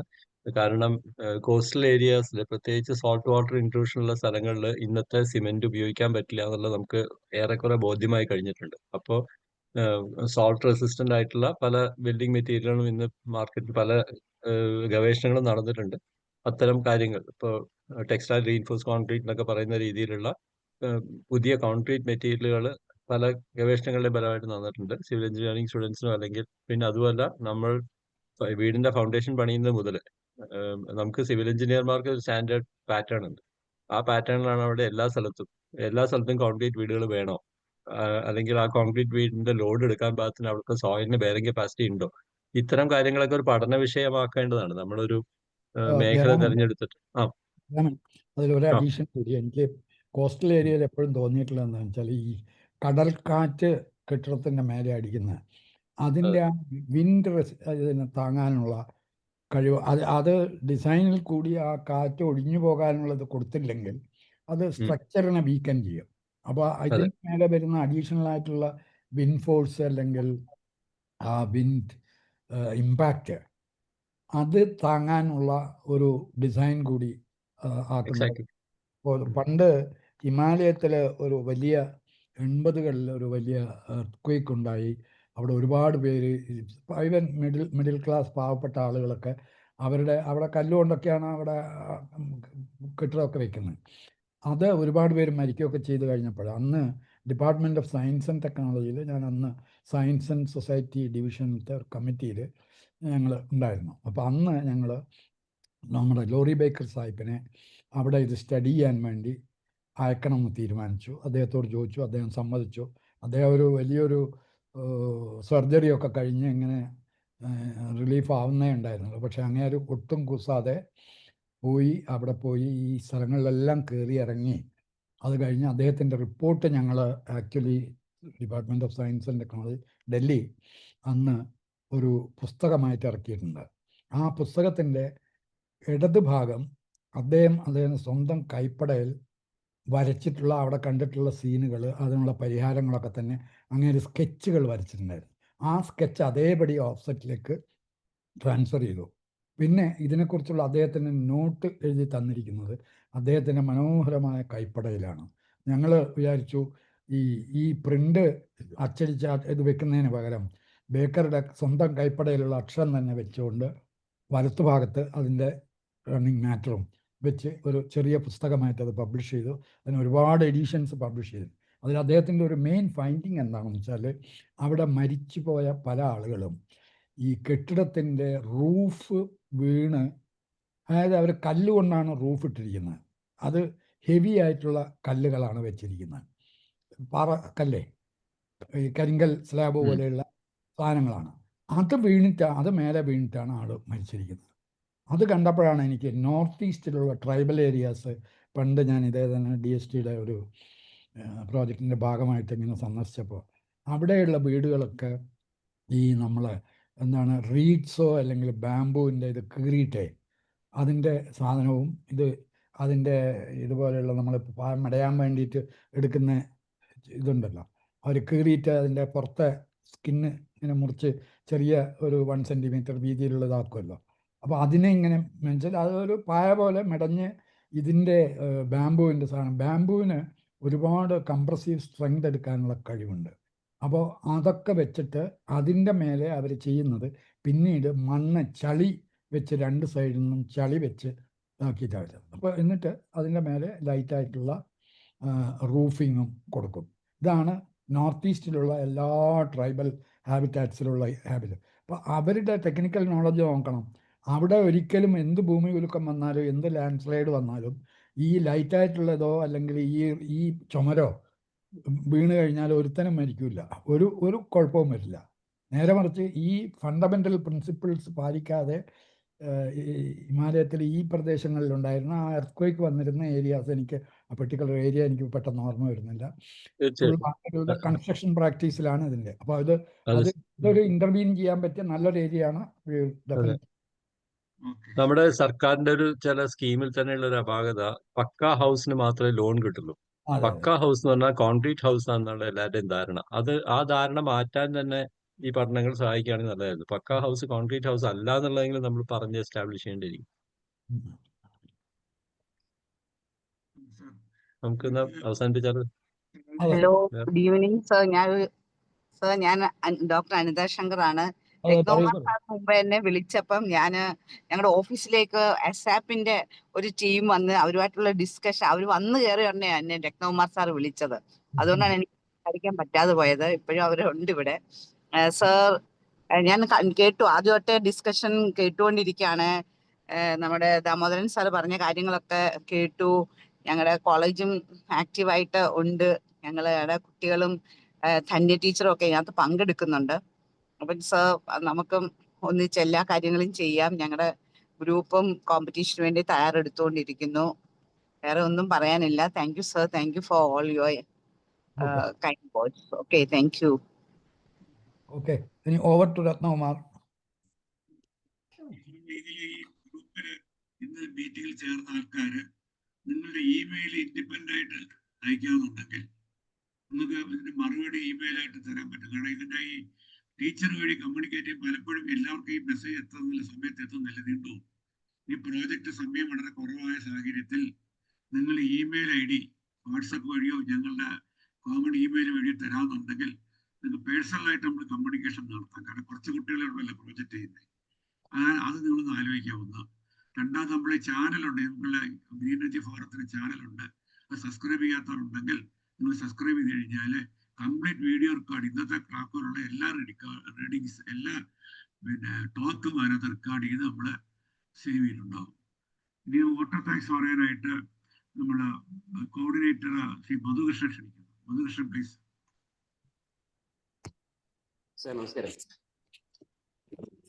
എന്തായാലും വളരെ വളരെ എഫക്റ്റീവായ ഒരു ഓൺലൈൻ മീറ്റിംഗ് ആയിരുന്നു. എല്ലാവർക്കും കൂടുതൽ ക്ലാരിറ്റി ഉണ്ടായി കാണുമെന്ന് വിചാരിക്കുന്നു. നമ്മൾ ആലപ്പുഴ ജില്ലയിൽ സ്കൂൾ ലെവൽ നടത്തിയ ഒരു ഓഫ്ലൈൻ വർക്ക്ഷോപ്പ് പോലെ ഒരെണ്ണം ആഗ്രഹിച്ചെങ്കിലും ഈ സമയം അനുവദിക്കാത്തതുകൊണ്ട് നമ്മുടെ പ്രോജക്റ്റിന്റെ സമയം അവസാനം സമയം എടുത്തതുകൊണ്ട് അത് നടത്താൻ കഴിയാത്തതുകൊണ്ടാണ് ഇങ്ങനെ ഒരു ഓൺലൈൻ വർക്ക്ഷോപ്പിലേക്ക് പോവാൻ ദാമോദരൻ സാർക്ക് തീരുമാനിച്ചതെന്ന് മനസ്സിലാക്കുന്നു. എന്തായാലും വളരെ സക്രിയമായ ചർച്ചകളും അല്ലെങ്കിൽ ഒരു ക്ലാരിഫിക്കേഷനൊക്കെ ഉണ്ടായിട്ടുണ്ടെന്ന് തോന്നുന്നു. എനിക്ക് ആലപ്പുഴ ജില്ലയിലെ കോളേജിലെ മെന്റർ ടീച്ചർമാരോട് പറയാനുള്ള ഒരു കാര്യം, പ്രത്യേകിച്ച് പറയാനുള്ളത്, നിങ്ങൾ കോളേജിൽ നിന്നുള്ള ആ ഗ്രൂപ്പുകളുടെ അടിസ്ഥാനത്തിലുള്ള ലിസ്റ്റ് ഒന്ന് അടിയന്തരമായിട്ട് നിങ്ങൾ നമ്മുടെ ഗ്രൂപ്പിൽ ഒന്ന് ഇടണം എന്നാണ് പറയാനുള്ളത്. കാരണം സ്കൂൾ ലെവലിലെല്ലാം നമുക്ക് ആ ഓഫ്ലൈൻ വർക്ക്ഷോപ്പ് തന്നെ കിട്ടിയിരുന്നു. അപ്പോൾ കോളേജ് ലെവലിലുള്ള നമ്മുടെ ഗ്രൂപ്പ് തിരിച്ച് തന്നെ അതൊന്ന് നമ്മുടെ ഗ്രൂപ്പിലിട്ടാൽ മതി, നമ്മുടെ കോളേജിന്റെ ഗ്രൂപ്പിലിട്ടാൽ മതി. എത്രയാണ് പറയാനുള്ളത്. പിന്നെ എല്ലാവർക്കും വളരെ വളരെ എന്താ പറയാ ഹൃദയംഗമായ നന്ദി സൂചിപ്പിക്കുകയാണ്. കാരണം ദാമോദരൻ സാറും രത്നകുമാർ സാറും ജയരാമ സാറും എല്ലാവരും വളരെ കൃത്യമായിട്ടും സമയത്തിനകത്ത് നിന്നുകൊണ്ട് ഈ കാര്യങ്ങളെല്ലാം വളരെ വളരെ നല്ല രീതിയിൽ വിശദീകരിച്ചു. എല്ലാവർക്കും മനസ്സിലായിട്ടുണ്ടാവണം. കുട്ടികൾ എല്ലാവരും സശ്രദ്ധം കേട്ടിരുന്നു എന്നാണ് ഞാൻ മനസ്സിലാക്കുന്നത്. എന്തായാലും കേട്ടിരുന്ന എല്ലാവർക്കും നല്ലൊരു പ്രോജക്റ്റിന്റെ പങ്കാളിയാവാനും വിജയം ആശംസിക്കുകയും കൂടി ചെയ്തുകൊണ്ട് എല്ലാവർക്കും ഒരു ഒറ്റവാക്കിൽ വീണ്ടും നന്ദി പ്രകാശിപ്പിച്ചുകൊണ്ട് നിർത്തുന്നു. നന്ദി, നമസ്കാരം. ഈ കുട്ടികൾ ഒരു കാര്യം ചെയ്യുന്ന വെച്ചാൽ നിങ്ങളുടെ ടീച്ചറുമായിട്ട് നിരന്തരം ബന്ധപ്പെട്ടുകൊണ്ടിരിക്കുകയാണ്. നമ്മുടെ കമ്മ്യൂണിക്കേഷൻ സെല്ലിൽ വരുന്നത് നമ്മൾ വാട്സപ്പ് വഴിയും ഇമെയിൽ വഴിയാണ്. അത് മിക്കവാറും എനിക്കത് ടീച്ചർമാർ തന്നെയാണ് എൻ്റെ ഒരു കസ്റ്റോഡിയൻ തോന്നുന്നു. അപ്പൊ നിങ്ങൾക്ക് കമ്മ്യൂണിക്കേഷൻ കിട്ടാൻ ലേറ്റ് ആവുന്നുണ്ടോ എന്നൊരു സംശയമുണ്ട്. അതല്ല, നിങ്ങൾക്ക് ഡയറക്റ്റായിട്ട് കമ്മ്യൂണിക്കേഷൻ വേണമെന്നുണ്ടെങ്കിൽ ഈ പ്രോജക്റ്റ് എനിക്കൊരു കാര്യം പറയാനുണ്ട്. സർ, എല്ലാവരുടെ കാര്യവും പറഞ്ഞു. ഇത്രയും ഗ്രൂപ്പുകൾക്ക് ഇത്രയധികം കമ്മ്യൂണിക്കേഷൻ, ഓരോന്നും ഈ ലിങ്ക് അയക്കലും വാട്സപ്പ് മെസ്സേജസും ഇതൊക്കെ തുടർച്ചയായിട്ട്, അതുപോലെ ഇമെയിലും ഇതെല്ലാം ഫോളോ ചെയ്ത് വളരെയധികം മാസങ്ങളോളമായി, വളരെ എനിക്ക് തോന്നുന്നു ഒരു 6 മാസമെങ്കിലുമായി രാവിലെ മുതൽക്ക് രാത്രി 11 മണിക്ക് ചിലപ്പോൾ മെസ്സേജ് അയച്ചാൽ പോലും അപ്പോഴും റെസ്പോൺസ് വരുന്ന ഡോക്ടർ രത്നകുമാറിനെ ഈ കാര്യത്തിൽ ഒരുപാട് വളരെയധികം ഇതിൻ്റെ ഇപ്പോൾ ഇതുപോലെ ഈ സൂമിൻ്റെ പ്ലാറ്റ്ഫോം മാനേജ് ചെയ്യുക, പിന്നെ ഒരുപാട് കാര്യങ്ങൾ അദ്ദേഹം തനിച്ച് ചെയ്യുകയാണ്. പ്രത്യേകിച്ചും നമ്മൾ ഒരു ഗ്രൂപ്പിലും ഇതിന് നന്ദി പറയാറില്ല. കാരണം അദ്ദേഹം ഇതെല്ലാം തുറന്ന് ആദ്യം തന്നെ അദ്ദേഹത്തിൻ്റെ മുഖമാണ് കാണുന്നത്, അവസാനം ക്ലോസ് ചെയ്തോട്ടെ എന്ന് ചോദിക്കുന്നത് അദ്ദേഹമാണ്. അതുകൊണ്ട് തീർച്ചയായിട്ടും രത്നകുമാറിൻ്റെ ഈ ഇഫർട്ട്സ് ഇത്രം വരെ ഈ പ്രോജക്റ്റിനെ എത്തിക്കാൻ സഹായിച്ചിട്ടുണ്ട്. അതിന് ഇതിൽ പങ്കാളികളായിട്ടുള്ള സ്റ്റുഡൻസിൻ്റെയും മെൻ്റർ ടീച്ചർമാരുടെയും പേരിൽ ഞാൻ പ്രത്യേകം നന്ദി പറയുകയാണ്. എന്ന് മാത്രമല്ല തുടർന്നുള്ള കമ്മ്യൂണിക്കേഷൻസിലും അദ്ദേഹത്തെ കുറച്ചുകൂടി ഒന്ന് സഹായിച്ചാൽ നമുക്ക് ഒരുപക്ഷെ നമ്മൾ പ്രതീക്ഷിച്ചതിൻ്റെ 2 ഇരട്ടിയോ 3 ഇരട്ടിയോ ഫലം ഈ ഒരു പ്രോജക്റ്റ് കൊണ്ട് നമുക്ക് ജൂലൈ മധ്യമാവുമ്പോഴേക്ക് ഉണ്ടാവും എന്നാണ് എൻ്റെ വിശ്വാസം. മറ്റൊന്ന്, ആലപ്പുഴ ജില്ലയിൽ ആദ്യം കുറച്ച് ലാഗ് ചെയ്തിട്ടാണ് തുടങ്ങിയത്. അധികം സ്ഥാപനങ്ങൾ വന്നിട്ടുണ്ടായിരുന്നില്ല. എങ്ങനെയോ കമ്മ്യൂണിക്കേഷൻ അവിടെ കുറച്ച് ഫെയിലായി. ആ ഇടയ്ക്ക് അതിനെ കംപ്ലീറ്റ് പൊക്കിയെടുക്കാൻ എഞ്ചിനീയർ NR ബാലകൃഷ്ണൻ, അദ്ദേഹം KSEBയിൽ നിന്ന് റിട്ടയർ ചെയ്തിട്ടുള്ള ചീഫ് എഞ്ചിനീയറാണ്. എനിക്ക് അദ്ദേഹത്തെ ശാസ്ത്ര സാഹിത്യ പരിഷത്തിൽ കൂടി ഏതാണ്ട് അരനൂറ്റാണ്ട് കാലത്തെ പരിചയമാണ്. അപ്പോൾ അദ്ദേഹത്തെ പ്രായം ഇത്തിരി ഉണ്ട്, എന്നാലും നമ്മളത്രയില്ല. എന്നിരുന്നാലും അദ്ദേഹത്തെ ഏതായാലും ഒന്ന് പൊക്കി, മധുകൃഷ്ണൻ നേരിട്ട് പോയി അദ്ദേഹത്തെ ഒന്ന് പൊക്കി, അദ്ദേഹത്തിൻ്റെ സഹായത്തോടു കൂടി 2 ദിവസത്തെ പ്രവർത്തനം കൊണ്ടാണ് 40ഓളം സ്ഥാപനങ്ങൾ ഈ ഗ്രൂപ്പിലേക്ക് ചേർന്നത്. അതോടുകൂടിയാണ് ആലപ്പുഴ ഒന്ന് ഉണർന്നത്. അദ്ദേഹം ഈ മീറ്റിങ്ങുകളിലൊക്കെ സംസാരിക്കാൻ പറഞ്ഞാൽ വളരെ ഷൈ ആയിട്ട് നിൽക്കുന്ന ആളാണ്, കൂടുതലായിട്ടൊന്നും പറയില്ല. പക്ഷേ എന്നിരുന്നാലും പ്രവർത്തിക്കാൻ ഈ കാര്യത്തിൽ വളരെ മിടുക്കനാണ്. അദ്ദേഹത്തിനും മധുകൃഷ്ണനും രണ്ടുപേരും ആലപ്പുഴയുടെ ചുമതലക്കാരാണ്. ഇവർ രണ്ടുപേർക്കും നിങ്ങൾ ഒന്നുകൂടി ഇത് കൊടുത്തു കഴിഞ്ഞാൽ എനിക്ക് തോന്നുന്നത് ആലപ്പുഴയിൽ നിന്നും കൊല്ലത്ത് നിന്നും കോളേജ് ലെവലിൽ കാരണം കോളേജ് ലെവലിൽ പങ്കെടുക്കുന്ന സ്ഥാപനങ്ങളെല്ലാം വളരെ താല്പര്യമുള്ള സ്ഥാപനങ്ങളാണ്. ഇപ്പോൾ അയ്യപ്പ കോളേജ്, പിന്നെ അവിടെ 1-2 ചെങ്ങന്നൂർ എഞ്ചിനീയറിംഗ് കോളേജ്, വേറെയും 1-2 എഞ്ചിനീയറിംഗ് കോളേജുകളൊക്കെ ഉണ്ട്. അപ്പോൾ ഇവരെല്ലാവരും തന്നെ ഇതിൽ വളരെയധികം താല്പര്യമുള്ളവരും IEEEയിലും അതുപോലെ ഇത്തരം മത്സരങ്ങളിലൊക്കെ പങ്കെടുക്കുന്ന ആളുകളുണ്ട്. അതേപോലെ തന്നെ കൊല്ലം ജില്ലയിലും ഒരു 1/2 ഡസൻ സ്ഥാപനങ്ങളെങ്കിലും വളരെയധികം താല്പര്യമുണ്ട്. അപ്പോൾ ആ താല്പര്യം ഇനിയുള്ള കുറച്ച് ദിവസങ്ങൾ എന്തൊക്കെ തിരക്കുണ്ടായാലും, ഇപ്പോൾ TKM എഞ്ചിനീയറിംഗ് കോളേജിൽ എനിക്കറിയാം ഡോക്ടർ ബിജുന അവിടെ അക്രഡിറ്റേഷൻ സംബന്ധിച്ച എന്തോ ചില റിവ്യൂവിൻ്റെ മുടിഞ്ഞ തിരക്കിലാണ് ഇപ്പോൾ കുറച്ച് ദിവസങ്ങളായിട്ട്. അതുകൊണ്ടാണ് അവരെ ശബ്ദം ഇതിൽ കേൾക്കാത്തത്.